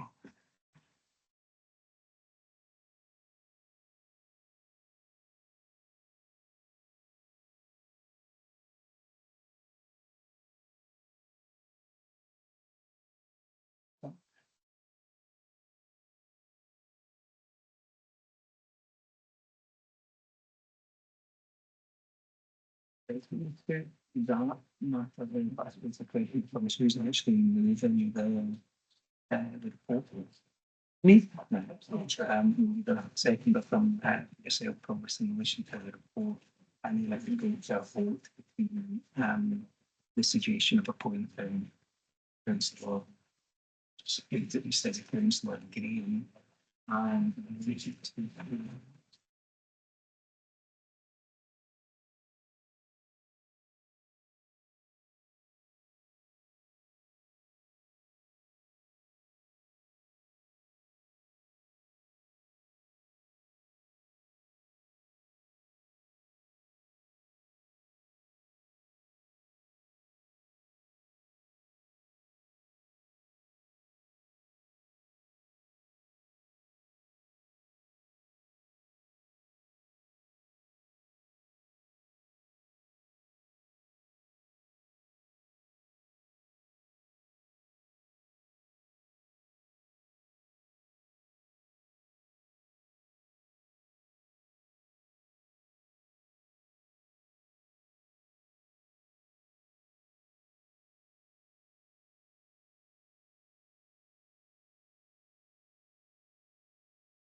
Provost, Mark is inaudible again.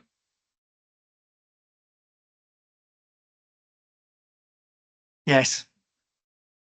I'm not usually accused of not being loud enough. So I'm not entirely sure what to do. Can you hear me just now, Councillor? Yeah, The mic just seems to be switching itself off and on, Mark, from what I can see. It might be the Okay. internet that's doing that. Yeah, I'm not entirely sure why that would be, because the microphones are actually tied into the hardwiring rather than to the Wi-Fi, so it shouldn't be affected by that, but it does seem to be an intermittent issue. Can I ask members, please, not to chat while we're trying to sort this out? Yes. So I'll start that particular point again in relation to the First Amendment. So it's clear from what's being said that the First Amendment will have to go to a vote on the basis that there is a contradiction between that amendment and what's suggested in the report. The report suggests the appointment of Councillor Neil Graham to ILE, and the amendment suggests Councillor Hood. So that matter requires a vote. What I'm identifying is that separately in that amendment, it also seeks to appoint Councillor Will Mylett to Audit, Risk and Scrutiny where there is a vacancy. We've had no other nominations. I don't know whether members would be minded to agree that point as a standalone matter, leaving it only to go to a vote in respect of the question of Councillor Neil Graham or Councillor Hood in respect of ILE. If we take it simply as it is and the matter goes to the vote and the paper passes, we will be left with a vacancy on Audit, Risk and Scrutiny that wouldn't otherwise be filled because there's no other nomination. Clear as mud. Is that all right? Okay, so I will move the report then.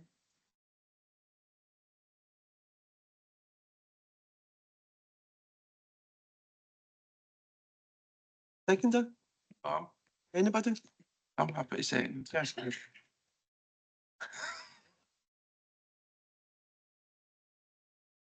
Councillor Neil Graham, sir.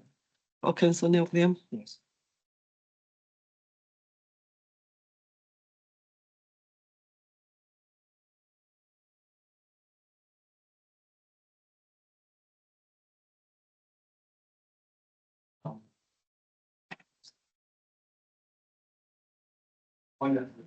Happy with the vote, Provost?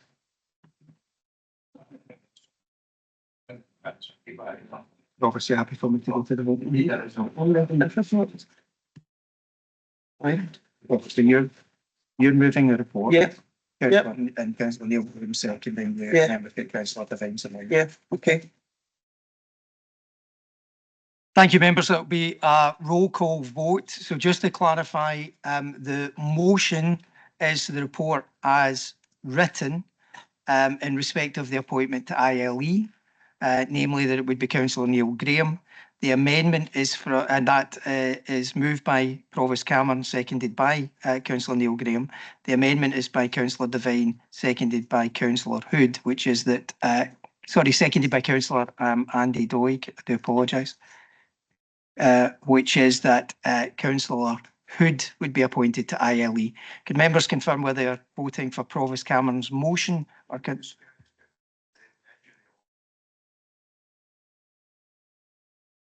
I took it that everybody was agreeing that Councillor Mylett was being appointed to the audit, that was being agreed unanimously. Well, I did that, there's no other takers. And I'm also noting that in the absence of any objection to the amendment from Councillor Leishman, that Councillor Leishman and Gray will be appointed to the licensing board.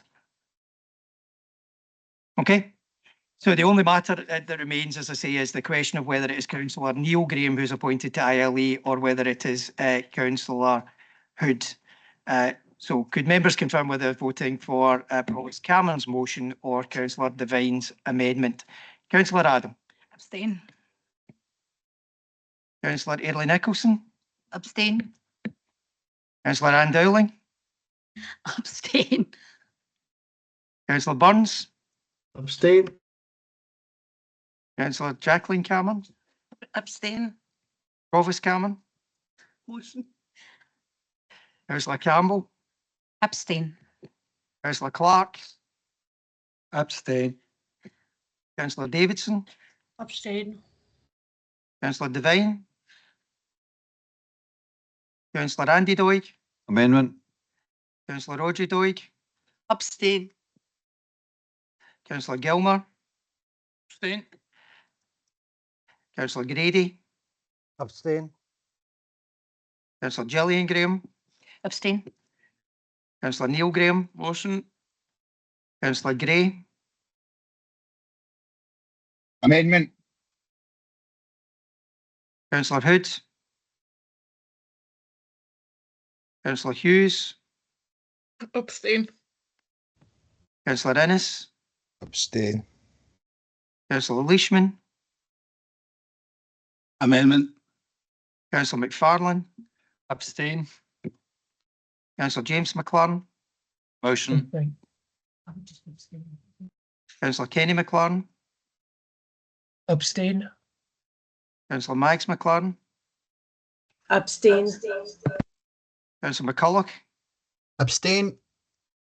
Councillor MacDonald, Abstain. Councillor McEwen, Abstain. Councillor McGonigal, Motion. Councillor Maguire, Councillor McGurk, Abstain. Councillor McMillan, Abstain. Councillor McNaughton, Abstain. Councillor Montgomery, Councillor Mullen, Councillor Mylett, Amendment. Councillor Nicholson, Abstain. Councillor Patterson, Abstain. Councillor Rodden, Abstain. Councillor Shaw, Abstain. Councillor Smith, Abstain. Councillor Steele, Abstain.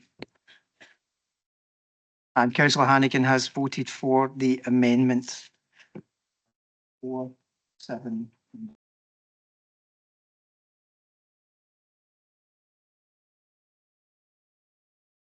I have 4 for the motion, 32 abstentions and 7 for the amendment. The amendment is carried. Thank you. That brings us on to the motions. Item 7 in the agenda, motion 1 by councillors Gillian Graham and Ian McMillan. Councillor Graham. Thank you very much, Provost.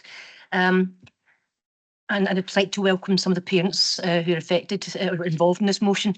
I've come here today and I welcome them here. A wee bit of background to this is in March last year, the administration presented a report to the Education and Children's Services Board, which proposed a change to existing early years policy and to delay access to... You all right, Audrey?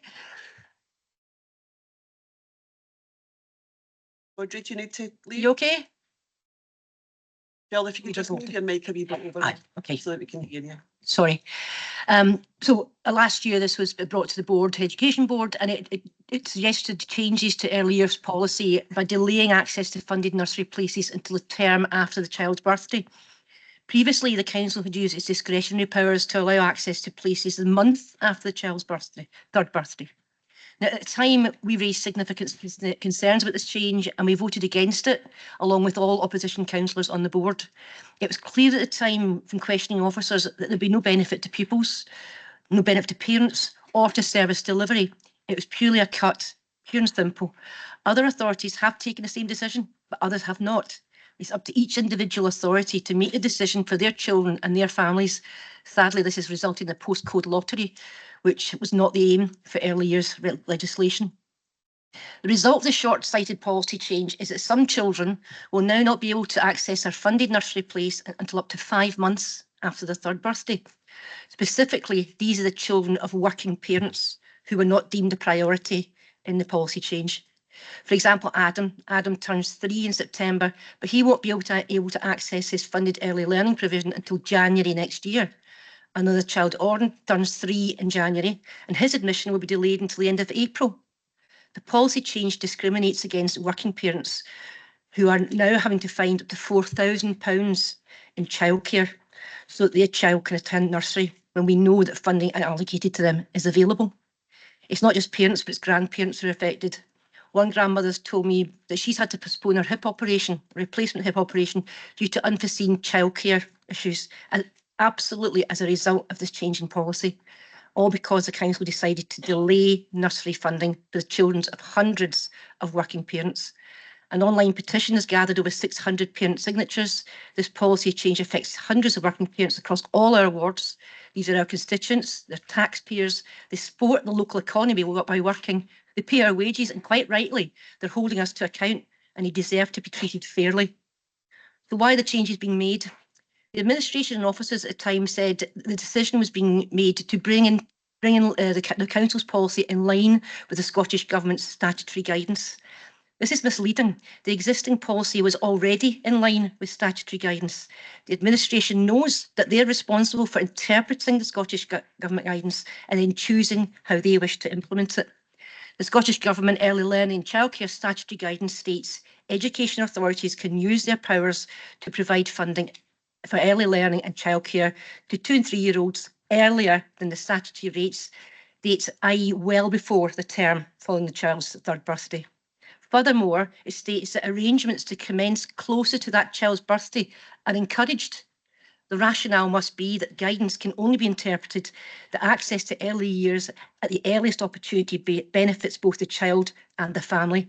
And this guidance was reinforced at Scottish Parliament last week by the Minister for Child, Young People and the Promised, Natalie Dawn, Innes, MSP. So this change to policy wasn't to bring Renfrewshire Council in line with statutory guidance. It was savings-based changes using money which should be directed to our children. It's been suggested that delaying access to nursery until the term after the child's 3rd birthday would somehow be more manageable for staff. This isn't reflected in the conversations that we've had with early years staff who advise that the policy change is having a negative impact on settling of children arriving together, because obviously each term it's a larger group arriving. So due to the group size and some of the existing children feel overwhelmed by the influx of many children at one time entering the establishment, and I'm pleased to say that the motion has the full support of the EIS.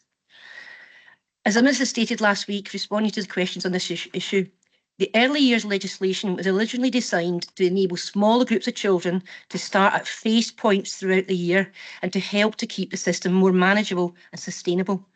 So groups of children arriving en masse each term doesn't reflect that guidance. Delaying start times to the next term rather than next month is not the way the 1140 legislation was intended to be delivered. So it appears that Renfrewshire was offering a gold standard, but in changing the policy, it's taken several backward steps. This will impact on the staff, the service in a negative way, as well as being discriminatory to the children and families affected. The policy change was introduced with no consultation taking place with parents. When asked why this didn't take place, we've been told it wasn't a statutory requirement. And yet early years guidance states that services, and I quote the Minister here, could meet parents' needs. How can we meet parents' needs when we didn't even ask them about the change? We believe that this policy is unfair. It's having a significant adverse impact on working parents and does not benefit the children nor the service. The unjust and discriminatory elements of this policy change is causing great financial hardship to working families. Parents and indeed grandparents are both angry and distressed by this policy change.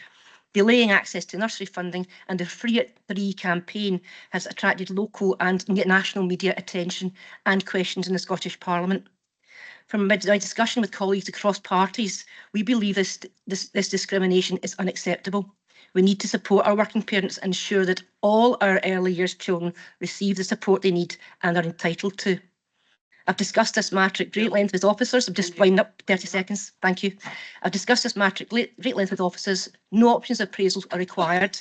And this, in terms of service delivery, the original policy can be reinstated effective from August. I'm also advised that actually no equality impact assessment is required at this point. All opposition councillors, as opposition councillors, it's not our job to identify the correct funding stream to re-implement the previous policy. That's the role of officers. Budget lines could be explored. There's also the Financial Sustainability Fund, which if accessed, would avoid a negative impact on existing services or other planned projects. We wouldn't be in this position if the policy hadn't been changed. I ask all members here today to revoke this unfair policy and support this motion to reinstate Renfrewshire's previous early years places, which meets all the statutory guidance so that all our children can access the nursery funding the month following the 3rd birthday. Thank you for that, Provost. Ian, you're the seconder. Actually, I have an amendment. Is it being circulated? Yeah, it's been circulated to you. If you want to have a wee read of it. In the meantime, I want to bring in I'll ask you if you want to second, formally second, or reserve the right. I'll, back in. I'll second it and say a few words. Obviously, Councillor Graham has covered it, the issue quite extensively. So I've only got a few points to make. We are hoping today to correct a wrong that was made just over a year ago. And we said at the time, and I say we, not just the Labour members of the Education Policy Board, but all the opposition members said this was a wrong road to go down and would have a negative impact on working families. And so here we are, just over a year when the policy's been a year later when the policy's been implemented. You know, we've been proven right, and people are quite rightly angry about this situation. I'm not comparing it with the Hughes. I'm not trying to compare it with WASPI, which is a big issue, but it's on a similar vein in terms of you plan for something, and then suddenly the carpet's pulled from under your feet and everything's all changed. So that's what a lot of people will feel. They've made plans for their kids to go to nursery, and it's not going to happen for an extra 4 months. And Councillor Graham has mentioned the impact that's had on parents and grandparents as well. I know sometimes we talk about what other councils do, but I'm not saying I'm not bored what other councils do. I'm usually quite interested, but I'm primarily interested in what happens here in Renfrewshire, and I think we need to be doing the best for our young children here in Renfrewshire. And I spoke to one of the parents earlier on, and they made an interesting comment about how we talk about the amount of education children missed under COVID, the detrimental effect. And there's hardly an education policy board when we don't talk about that. Now, this isn't obviously COVID, but it's still up to 4 months of losing out in education. So as far as I'm concerned, that will have a detrimental impact on the kids. And as I say, for parents and grandkids, you know, the rules have changed, and as normal, people didn't really know too much about it until actually impacted on them. So I would ask all members to certainly consider the motion we are putting forward today. Hopefully people will vote for it, and the bottom line is we just want the best start in life for young children here in Renfrewshire. Thank you. Councillor McMillan. I would just want to ask Alistair if he would come in and just clarify a couple of points in relation to the money that has been mentioned in the motion. And I think there might be a disparity between that now and the potential cost of reinstating a policy. I just want a wee bit of clarification on that, Alistair, if you don't mind. Yeah, thanks. Provost, can you hear me okay? I'm conscious I need to get this mic in the right place. Yeah, so the as is kind of outlined in the motion, the policy change, financial implications of the policy change included an estimated saving of £125,000. That was the decision that was taken by the policy board at the time, and that is the figure that was baselined within the 24-25 council budget.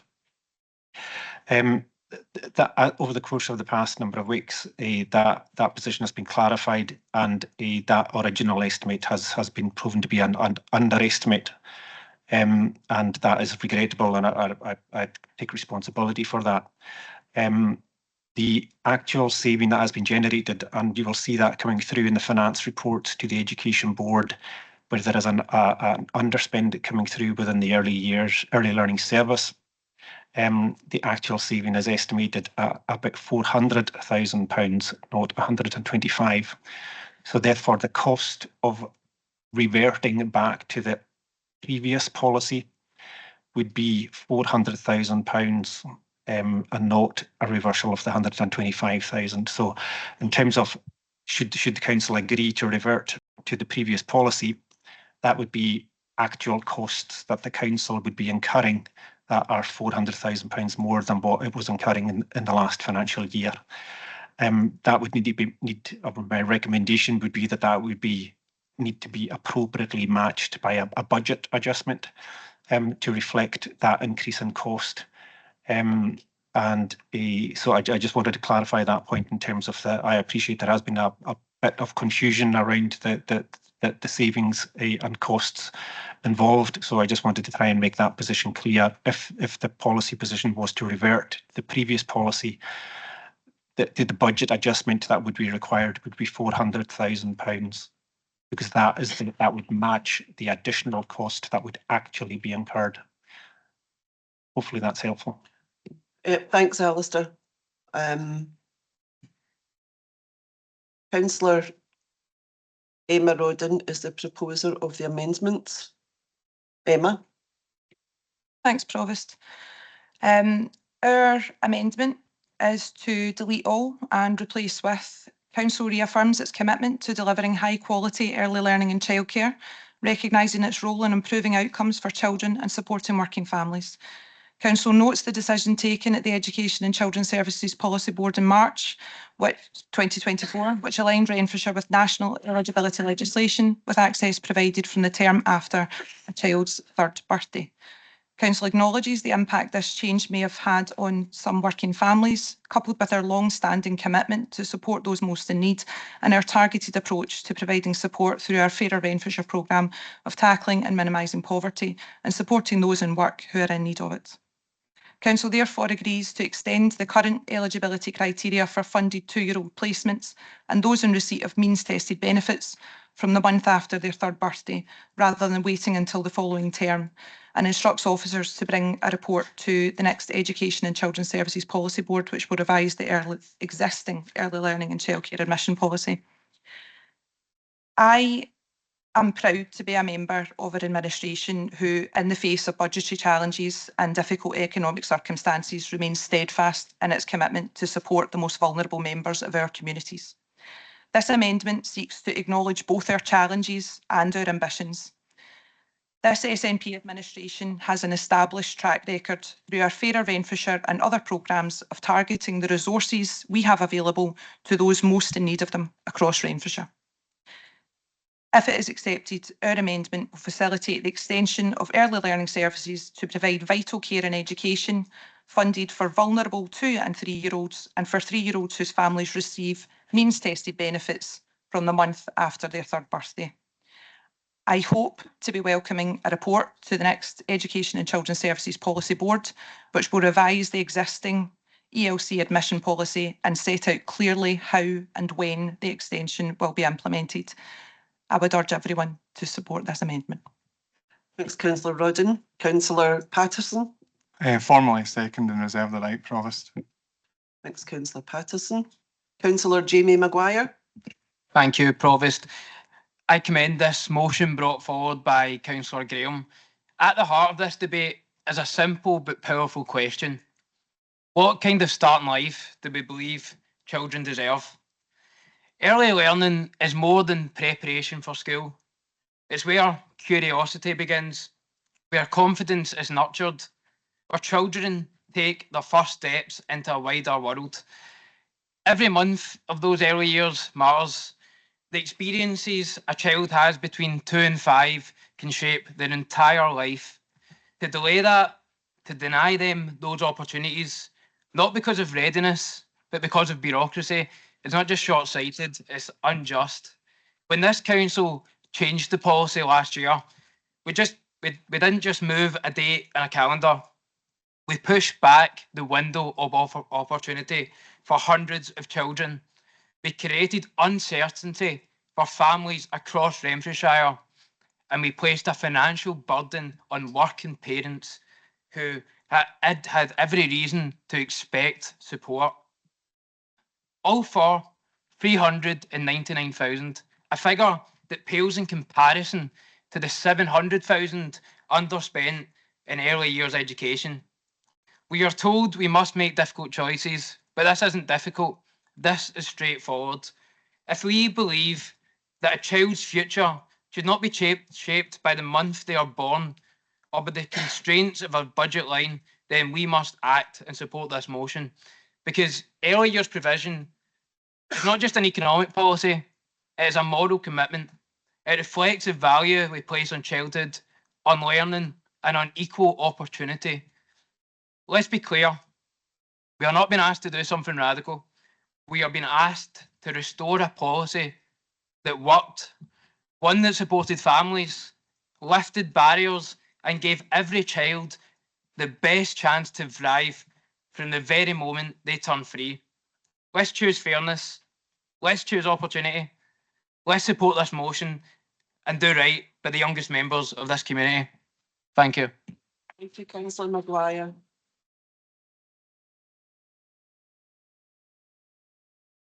Councillor Ann-Dowling. Thanks, Provost. Just to bring it to your attention, Provost, our glitches are continuing, unfortunately, with the hand function, because I noticed that mine had gone down. It's in case anybody else thinks to put their hands up. That's why I'm taking my time through. No, thank you. Yeah, I would just like to pick up in response to Alistair's comments where he's clarified the revised cost estimate. My understanding was that was only provided last night, so that would explain why these are very new figures that have been brought to the table. But I think, you know, of course we have to be financially responsible. I don't think anyone in this chamber would argue with that point. But we've already established today and in earlier papers that just for one fund, for example, the Financial Sustainability Fund has an available forecast balance of, to my figures, and I realise it's not set yet, of about £25.5 million. If we deduct the 445,000 that we've already acknowledged has to be funded from that fund. So while we can't irresponsibly spend that money, surely this is exactly the kind of funding destination that we can justify for using that money. And I do have to point out, or rather I do have to ask, what is the point of taking the decision to raise council tax by 9.5% and to substantially increase the borrowing requirement of this council? You know, we were told by the administration it was to enable vastly increased investment and improvements to services. That was the rationale. I would argue that this fits perfectly within that argument. And I'm quite sure the parents that are here with us today and who are watching online and who have contacted councillors such as Councillor Jill Graham, that's what their expectation is. So I would again ask for the chamber to support the motion in the good faith that it's been put forward. And I think we have comprehensively answered all of the reasons why we should all get behind it. Thank you.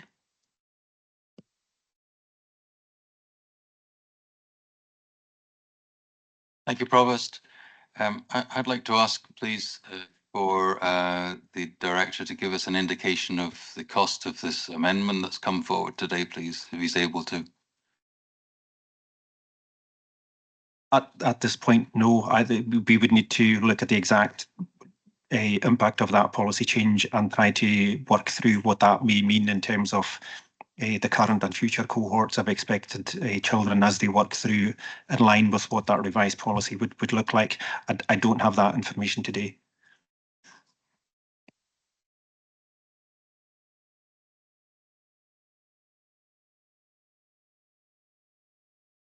Yeah, just to come in and say that I do support the amendment for Councillor Rodden. I take on board what has been said here today. It was not an easy decision that we took as an administration a year ago to make this change. I think it'd be important to get a bit of clarity in the previous policy as well, because there seems to be some indication that every child got the month after their birthday, but as far as I understand, the previous policy didn't have that either. And if your child was born in between April and July, it would be the August term. So I think it's important, because we're about to vote on this, if the motion was to win and we were to revert to the previous policy, children still born in those months would still have to wait to the following term. And I just think that's an important distinction to make, just so everybody's aware of what we're voting for. So further down the line, there isn't any kind of misconceptions about that. But I fully support the amendment as written. Obviously, I seconded the change in policy at the time, and I second the amendment today. It shows the commitment that I have for this policy. although what we're taking on board here is we could have a further look at it in terms of supporting the most vulnerable, and that'll be the report that comes forward to the next education policy, at which point I would expect us to have the full costs of that policy available to us to consider at that point. Thank you. Thanks, Councillor Patterson. The Director of Education is here, so I'll ask Jenny if she wants to come in and answer that that point that you've made. If not, Jenny. Yeah, Councillor Patterson, just to clarify, you were saying that would it be the August afterwards? And I'm just checking with Kathleen, and that's the case, yes. So it is the August, yes, that's correct. Okay. Do you want to clarify that again? Do you want to tell us the issue? I just want, and that's the previous policy for children born in May, June, July was the August term already. So there was no change to them within the new policy is what I'm suggesting. Okay, thank you, Councillor Patterson. Councillor Eddie Devine. Provost, could we be arguing about nothing here? If we've not got what the cost is going to be, it could be almost as much as what we're arguing about here. It's less than helpful that we don't have both costs.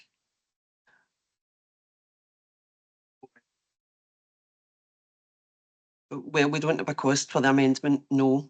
I don't want, Emma, have you got anything else you want to add to that? No. I think the intention is to bring some more information back to the Education Policy Board. So we have no more speakers on this, so we'll just go to the vote. Oh, sorry, Jill.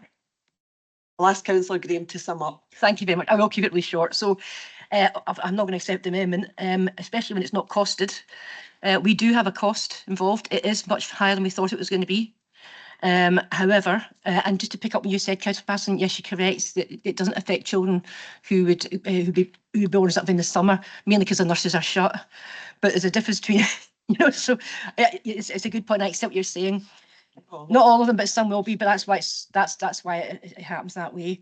I thank Councillor Jamie Maguire for his impassioned speech there. I think it is a simple decision. I know it's a lot of money, but that's why we have these sustainability funds to pick up an unforeseen cost. Now, these were costs that were absorbed within the Education Department before. So the Education Department must have not been in a position to be able to track some of the costs. And I get that when it's a £247 million budget. But for me, this is a principle. Our Education Department is nationally leading in some areas, and this doesn't reflect that. Early years, as the start of their life, it takes time for a child to settle into nursery.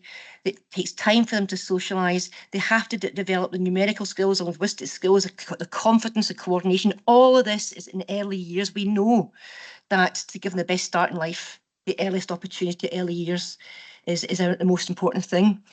The funding is there. If this is the funding these children are due, and all they're doing is moving it down the road further away.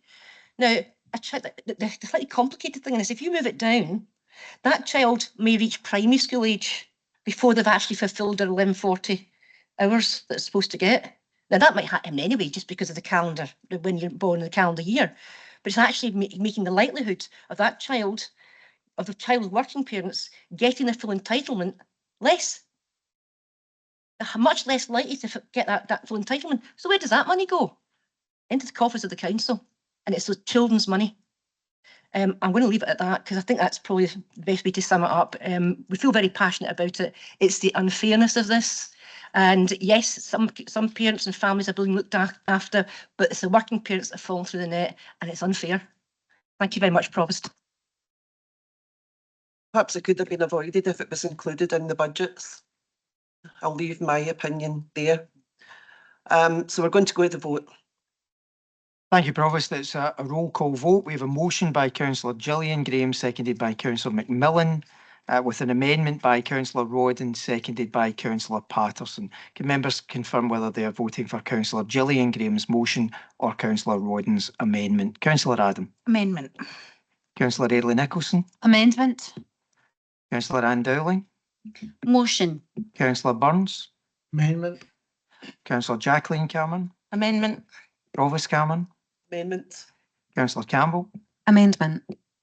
Councillor Clark, Motion. Councillor Davidson, Motion. Councillor Devine, Councillor Andy Doig, Amendment. Councillor Roger Doig, Amendment. Councillor Gilmour, Motion. Councillor Grady, Motion. Councillor Gillian Graham, Motion. Councillor Neil Graham, Motion. Councillor Gray, Motion. Councillor Hood, Councillor Hughes, Amendment. Councillor Innes, Amendment. Councillor Leishman, Motion. Councillor McFarlane, Amendment. Councillor James McLaren, Motion. Councillor Kenny McLaren, Amendment. Councillor Mags McLaren, Amendment. Councillor McCulloch, Motion. Councillor MacDonald, Motion. Councillor McEwen, Councillor McGonigal, Motion. Councillor Maguire, Councillor McGurk, Amendment. Councillor McMillan, Motion.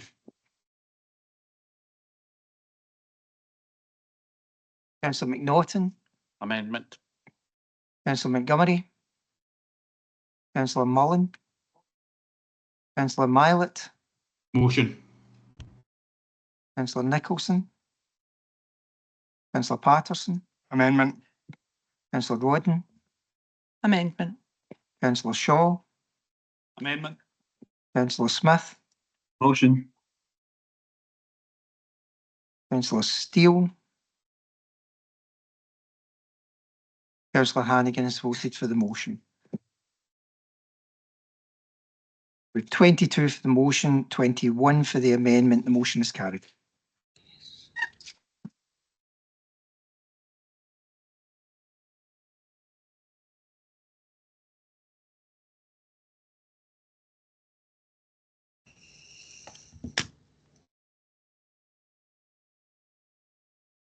Apologies.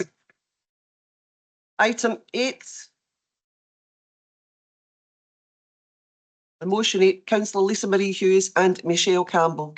Lisa Marie Hughes. Thanks, Provost. Before I start on the substantive issue of the motion, I want to say that I consider the current PIP system to need drastic reform. However, the fact that we are in the position where a Labour government are suggesting reform that makes life so much harder for disabled people is something that I still can't quite believe, and that I'm hoping that my Labour colleagues will support this, because I don't actually believe they believe this is okay either. We will see.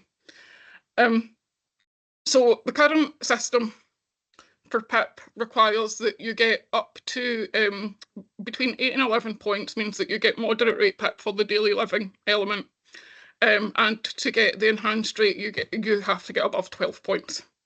The changes that the Labour government proposes to make to this system means that you need to get 4.1 criteria. So that could mean that you could have 20 points, which is enough points to easily get the enhanced rate now. And at reassessment, you could get no PIP whatsoever based on that criteria. How they think it's acceptable that we can effectively wipe out moderate rate for the majority of people, I do not know. The government's own papers suggest somewhere between 250,000 and 300,000 people will be affected by this. The Joseph Rowntree Foundation, who I trust more, suggests it's more like 400,000. And that doesn't take into account the carers who will not get carers allowance, because carers allowance is predicated on people accessing PIP. There's been a particular element of the attack on this benefit where there has been a focus on people with mental health issues. The daily living element of PIP is the element where most people with mental health issues get the majority of their PIP. The way PIP is balanced, if you have a significant physical disability, you get significantly more in the mobility element of PIP, and the same amount as everyone else in the daily living elements. If it balances the other way and you're on the moderate level of PIP, That is likely where you are sitting if you're someone with a mental health condition that is not considered to be excessively severe. In effect, what Labour are saying is that those people are actually fine and could work if they had a little bit of help. In reality, that is not the case. I am a person with a physical disability, as my colleagues know. I'm sitting at home just now rather than the chamber where I would prefer to be because my physical disability fluctuates. I no longer get PIP because I've moved on to the much kinder Scottish system and get ADP, and I am not challenged with having to continuously have my degenerative condition assessed. My next assessment will be in 5 years instead of 2 to 3 years, which makes an enormous difference when you're living with condition and gives a lot of stability. As I said, I would much rather be in chambers today, but I work in a workplace that affords me technology that means that I can access things, where staff care about my ability to access work, where actually as a councillor I have been enormously supported by officers, and I have to say, and particularly by our PA teams, both the Chief Exec and my one-man team, and my own Secretary Diane and the wider team, to access work. And it is only with that flexibility that I am in work. If I were going into the current job market, despite all of the skills and knowledge that I have from my background, there are a very limited amount of jobs that I could actually do that would be flexible enough for me to do it.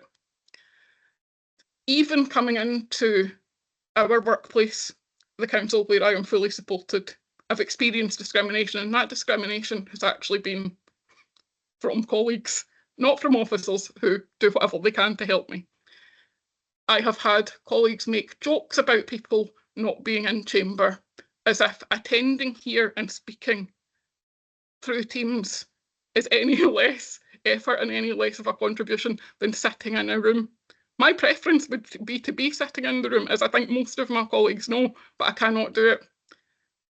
A former councillor challenged my work ethic at a meeting with national partners that was recorded when I was sitting at a meeting that I'd been sitting in for 3 hours with a disability. What I experience as a disabled person at work is minimal compared to what most experience, and that is again with the full support of the team. There has been a real effort by Labour to talk about supporting people to get into work as if PIP is something that only people who don't work get.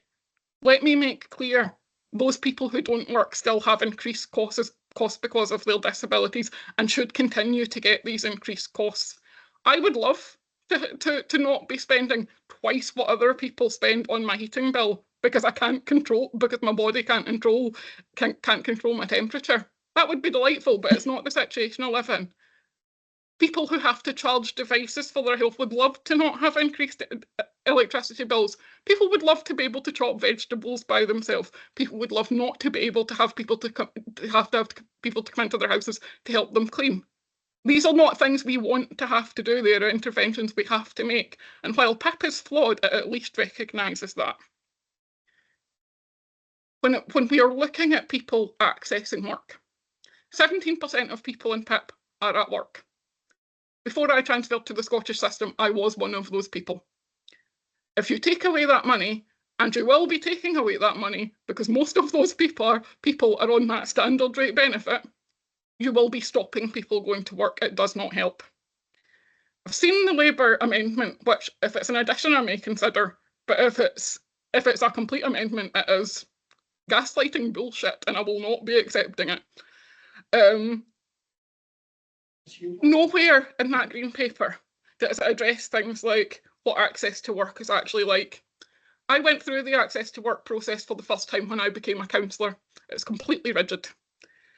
It is expensive for employers. Again, council have been great for me, and while I have an access to work budget, council matched that budget, so I have the chairs I need and tables I need and accessibility tools that I need. But it's expensive for employers. If you're looking for a travel element, it assumes that you work at an office where you're going to that office backwards and forwards 3 to 5 times a week. So you can't do any job that isn't you sitting in an office and actually get travel support. That's why lots of people use their PIP for travel support. Councillor Hughes, can I ask you to start winding up, please? I will. I suppose what I'm saying here is if Labour actually wanted to support disabled people to get into work, they would change the legislation first and create systems that made it easier for disabled people to work. And then they would remove benefits or reduce benefits or change payments or make fairer systems as and when they could. This is about nothing other than cutting 5 billion, but it's actually about 3.5 billion. So we'll see more coming down the line out of the system. It is cruel, it is inhumane, and it is morally bankrupt. And as I said, if that amendment from my Labour colleagues is their attempt to whitewash this, it will not be accepted, and people are watching them. Thank you, Councillor Hughes. Councillor Campbell.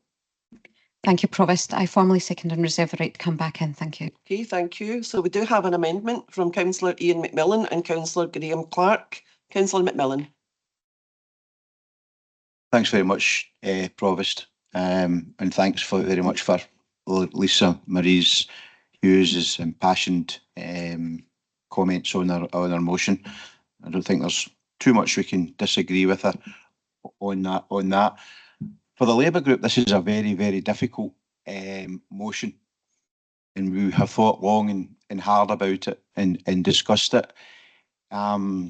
We too are dismayed at some of the proposed changes to benefits for people who have disabilities. And Lisa Marie used the word whitewash. We are not going to attempt to whitewash anything. We have mechanisms within our party where we can contact MPs and let them know our feelings. And I know I'm not the only person in the Labour group who has contacted MPs and given them our feelings on the proposals. Maybe I'm a bit naive, but it's still very much at the consultation period. It's a green paper, and I'm sure there will be people be chatting the door of, you know, the Benefits Minister, the Chancellor, the Prime Minister, and they'll be telling them straight what we are hearing from constituents. I'm doing some campaigning at the moment for the Scottish elections, and that's what people are talking to me about. So I totally get it, and I totally understand it, and I'm sure, and I'm not sure, I know the Labour group are of a similar mind. We do not like to see attacks on people who are vulnerable. We don't like to see people who have been attacked who have disabilities.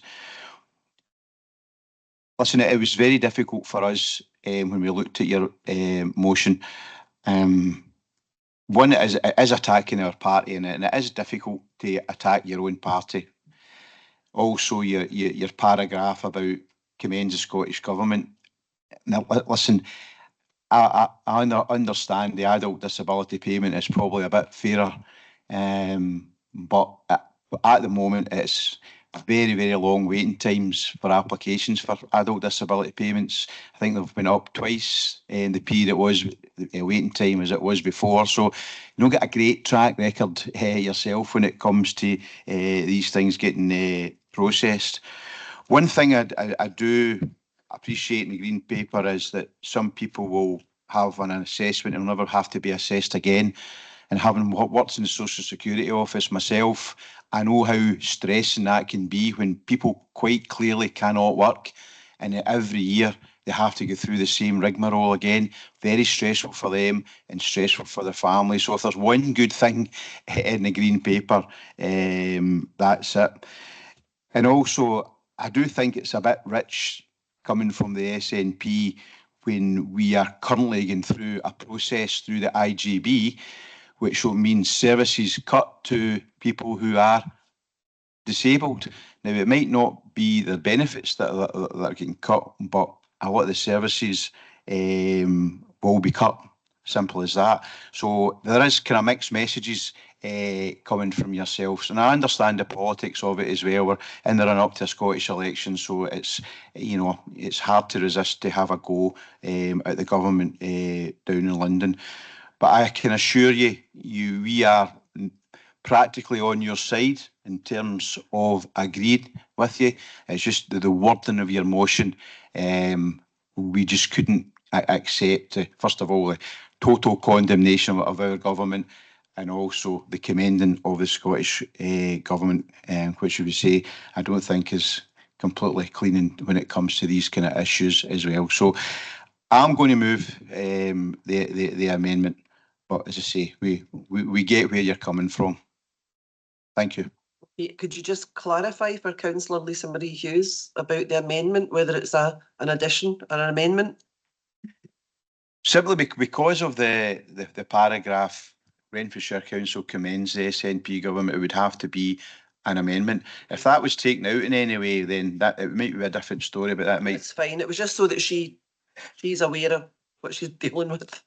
Okay, Councillor Graham Clark, and we have a couple of other hands up. Please be careful not to repeat what's already been said. Okay, I support the amendment, reserve the right to come back. Okay, thank you, Councillor Clark. Councillor Devine. Much as I hate to say this, I can't believe what I've just heard from Ian. It's not very difficult. You don't take benefits. As I said, it's no benefit. You get it awarded. He knows better than I do. But to turn and say it's a very difficult decision to put in this amendment, I find laughable. The Labour Party that I used to know wouldn't be doing this. And you're saying, Ian, that the group don't want to criticise their party. Well, why not? I'm not going to praise the nationalists, the Scottish National Party government here. I'm not voting for what the Scottish National Party do, but I'm voting against taking money from disabled people and then pretending it's to help them into work. No, it's not. Some of you want to get a grip of yourself, and remember, you're here to support working people. Know the government. Whether it's bad or good, you have to talk up for it. If you're not going to talk up for it, there's no point in being here. Thanks, Councillor Devine. Councillor Adam. Thank you, Provost. The Labour government's reforms to disability benefits and personal independent payment are a regressive step that will disproportionately harm the most vulnerable members of our society. Let me state this plainly. What the Labour Party is now doing in government bears no resemblance to the promises they made during the general election last year.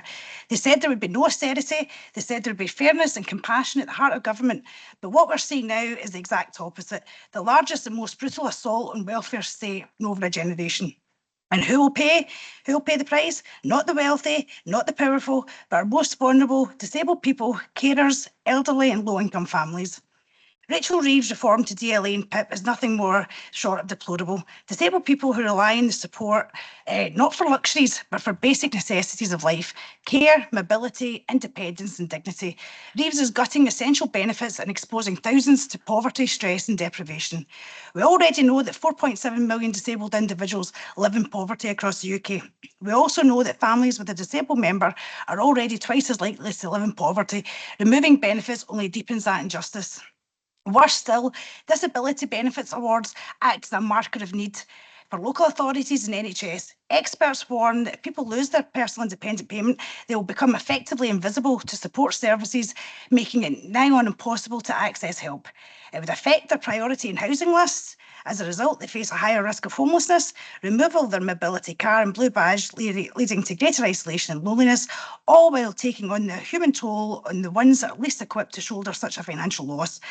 This causes immense stress, worsens mental health and leaves many unable to meet the basic cost of living like heating, transport, food and care services, leading to severe isolation and deteriorating health outcomes. The government's own impact assessment acknowledges that these cuts could result in an additional 250,000 people, including 50,000 children, living in poverty by 2030. This bill is not reform, it's regression. It undermines everything Labour claim to stand for. Labour colleagues, you must reject the Disability Reform Bill. It violates the core values of social justice, fairness and compassion. Stripping back support from those receiving DLA or PIP is not an efficiency measure, it is an attack on people who are already fighting to survive. These people are living with complex health needs, limited mobility and invisible conditions that don't sit within the parameters of the rigid criteria. We all know ignoring a condition doesn't make it go away. It only puts greater pressures on our already struggling social services and unpaid carers who are already at breaking point. This decision betrays the trust placed in the Labour Party by millions of voters who believed that this party would protect, not punish the vulnerable. You were elected on a promise to build a fairer society. This legislation contradicts that promise and aligns more with a punitive Tory legacy rather than our so-called Labour values. So I urge my Labour colleagues to be on the right side of history and support the people who elected you, have the courage to stand up against it, and don't betray your own values for party loyalty. This is about humanity, not headlines. So I suggest that. Councillor Patterson. Thanks, Provost. Just to make a couple of points in terms of the motion and the kind of debate we've had so far. I take on board Councillor McMillan's point. I don't think this, I won't be surprised to hear me say this, that the Scottish Government's perfect.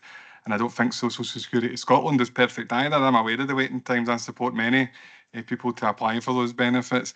And the waiting times are a challenge, but that's not. But what I would suggest is that the actual design of ADP and the ambition behind it is a lot fairer and more progressive, and that's really what we're aiming for. We can argue over we need more civil servants to deliver that ambition, and that's a question that has to be addressed. However, what was being suggested by the UK government's changes that will have a detrimental impact. I don't think there's any way around that. Nobody's denying that, actually. I suppose we're just kind of arguing over some of the language with it.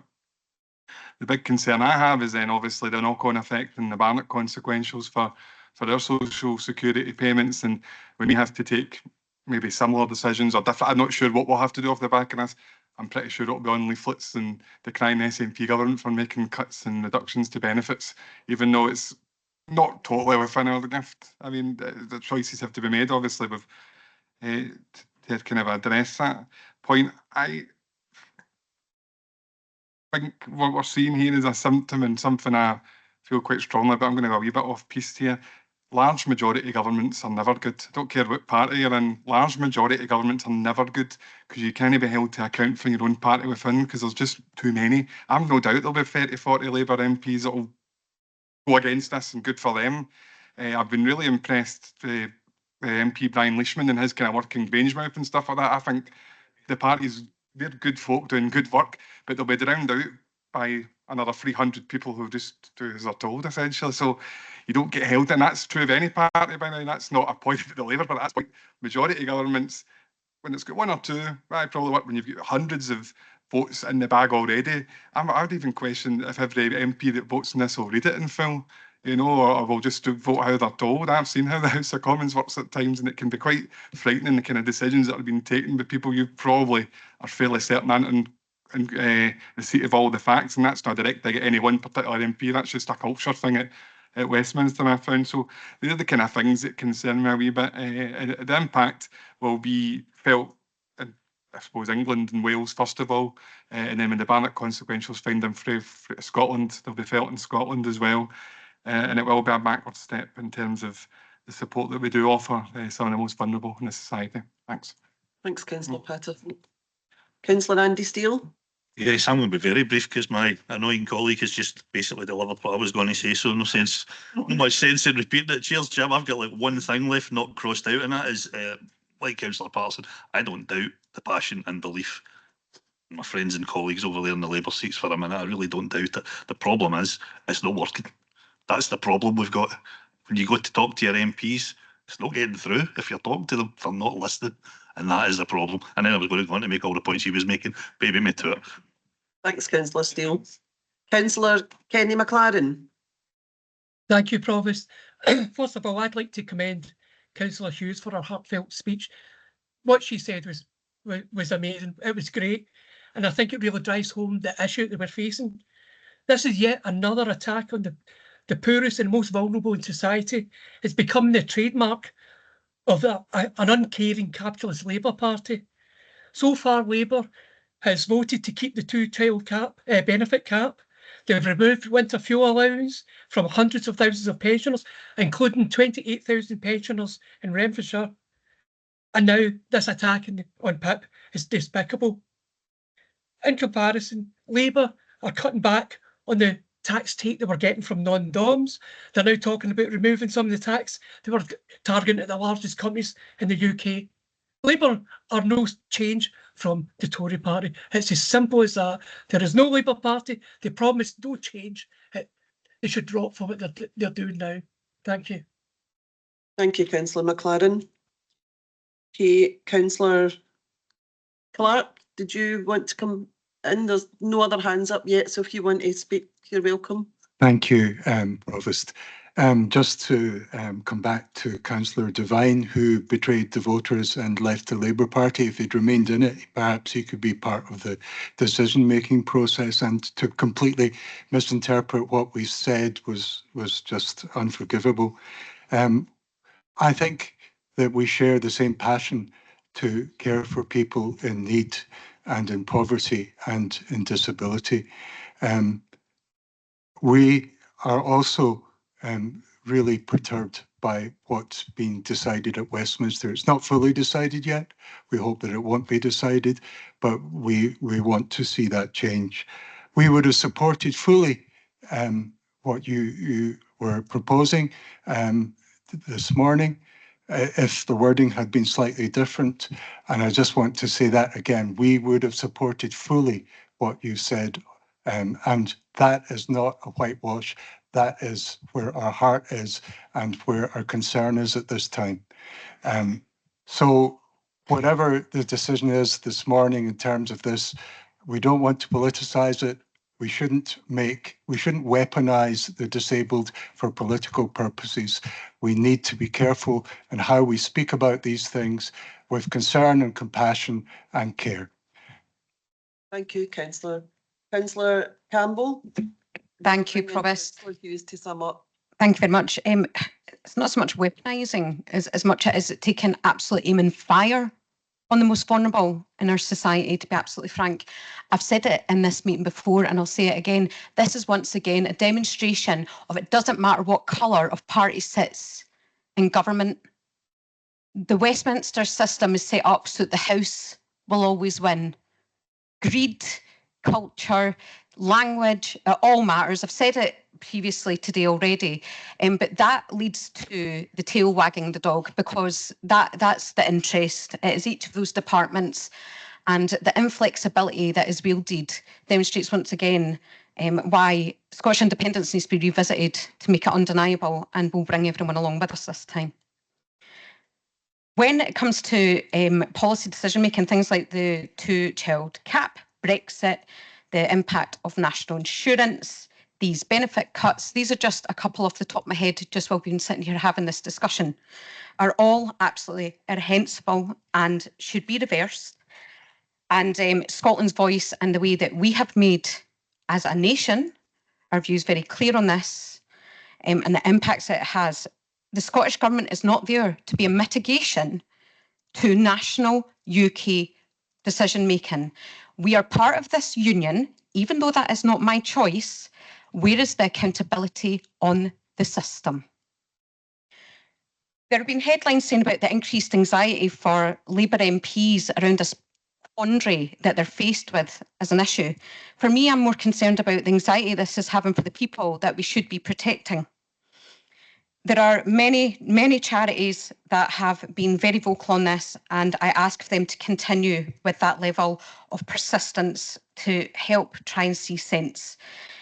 Charities such as Anti-Poverty Charity, Trussell and the Joseph Rowntree Foundation are always ones that have spoken very loudly on this. The deepest cuts to social security since George Osborne is the language that we're seeing since he was Chancellor, and I hope that Labour are proud to hold that record. For me, I find it utterly disgusting. We were talking about financial burdens today. Well, let me give you some facts. The Office for Budget Responsibility and the Department for Work and Pensions predict an approximate cost of £7 billion a year cuts to sick and disabled people. And that does not include losses as a result of scrapping work capability assessment. We've spoke a lot about the direct impacts on individuals. A point that hasn't been addressed is the wider cost to economy, public services and wellbeing. The output cost is approximately, and this is approximate because obviously they don't know until the dominoes fall the exact cost and implication to the most vulnerable in our society, is £38 billion. Now, for anyone who's perhaps listening or maybe doesn't get the point, public services such as your NHS and social care, the things that we all like to drum on about in this chamber, specifically quite loudly about, and how we need to protect those services, are going to be absolutely overwhelmed and tsunamied with the number of contacts. In my role in the NHS, I'm already seeing it. The minute this announcement took place, the number of people that are hitting crisis point and distress is going through the roof. And it'll be very interesting to see as those statistics unfold. Unfortunately, ones that we're all going to have to look at the real reality of those impacts. And I'm telling you right now, the number of suicides that we're going to see as a direct decision of this policy is going to go up, because we already have terrible statistics in Scotland around suicide, and decisions like this do not protect. They make people more vulnerable, and that is why people face to suicide. We don't talk about it enough, and we need to start talking about it. That is not a finger of blame to any particular party. This is about accountability as us in a community. We are also not talking about the fact that people who benefit from us giving this support also provide into our systems. £18.4 billion in tax and revenues are going to be wiped off as a prediction in this. And the cost to support those individuals is approximately £5.3 billion. So not only does it pay for itself, it actually allows for people to best contribute to society. And when we're talking about positive mental health, positive well-being and a well-being economy, that is what makes a difference to every individual, to tackling socialisation, to helping people feel a sense of community and that they're able to be a part of that, is by helping people feel like they connect. And that is something that this narrative, which is coming from Keir Starmer and his Labour government, is sadly missing.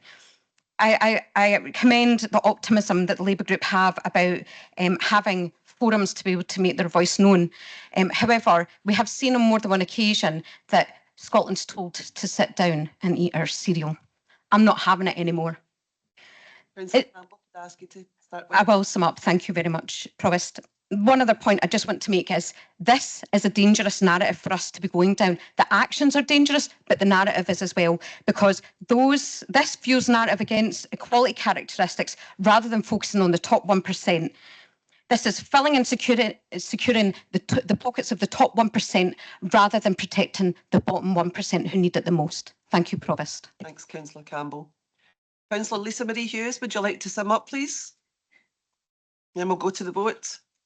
Thanks, Provost, and given the contributions from my colleagues, I'll be brief. What I am hearing is that everyone in this chamber actually agrees with me. And that's positive, because these suggestions, and I don't have the optimism that the Labour group have, that the Labour Party won't do this, because as Councillor Patterson says, they have a majority in the House, they can do what they like, and they don't care what we say. However, we will say it. I don't have their optimism. I'm glad everyone agrees with me. I find this suggestion that the Labour Party cannot agree with me because my words aren't nice pathetic. What their government are trying to do isn't nice. And there have been previous examples when our group have supported things when they've been quite negative about the SNP when we felt it was important to support. So it's interesting that they can't do this in this moment. Their amendment barely refers to disabled people, which this whole thing is about. And it is, and I'm going to say it again because if they're going to report me, they're going to report me. It's gaslighting bullshit. It is gaslighting. It is essentially telling people, we'll make sure you're okay and we'll just having a look at this. These are the Labour government's plan. They are going to cut these benefits. Hundreds of thousands of people are going to be who are already struggling are going to be in a much worse situation because of it. It's morally bankrupt, and I'm very glad that the Chamber is going to support my motion. Thank you. Thanks, Councillor Hughes. Okay, we'll go to the vote. Thank you, Provost. It's a roll call vote. We have a motion by Councillor Hughes, seconded by Councillor Campbell, and an amendment by Councillor McMillan, seconded by Councillor Clark. Could members confirm whether they are voting for Councillor Hughes' motion or Councillor McMillan's amendment? Councillor Adam. Motion. Councillor Aileen Nicholson. Motion. Councillor Ann-Dowling. Amendment. Councillor Burns. Motion. Councillor Jacqueline Cameron. Motion. Provost Cameron. Motion. Councillor Campbell. Motion. Councillor Clark. Amendment. Councillor Davidson.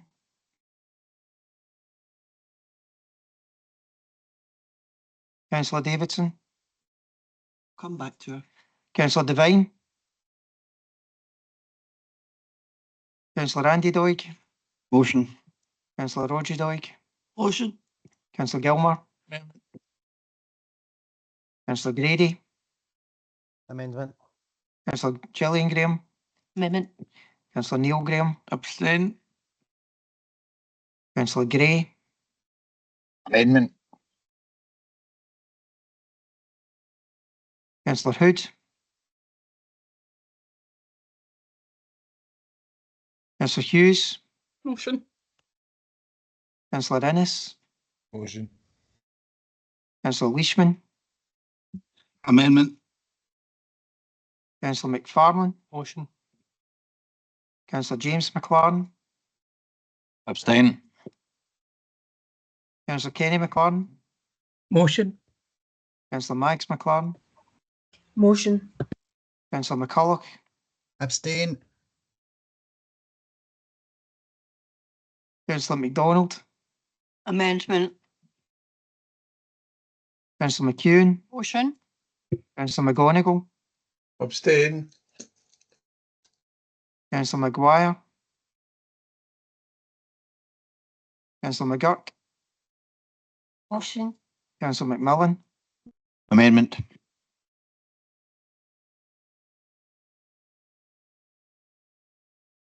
Councillor McNaughton, Motion. Councillor Montgomery, Councillor Mullen, Councillor Milet, Motion. Councillor Nicholson, Councillor Patterson, Motion. Councillor Rodden, Motion. Councillor Shaw, Motion. Councillor Smith, Abstain. Councillor Steele, Motion. Councillor Hannigan has voted for the motion. Can I go back and see if Councillor Davidson's online? Amendment. Thank you. Cheers.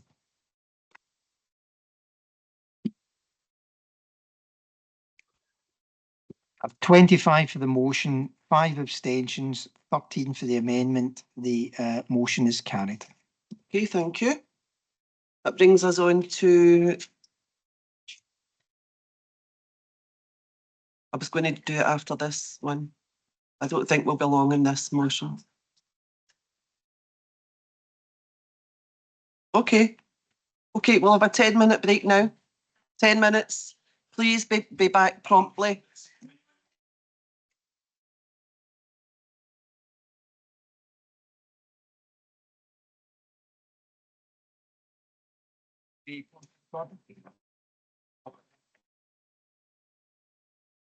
Recording voice.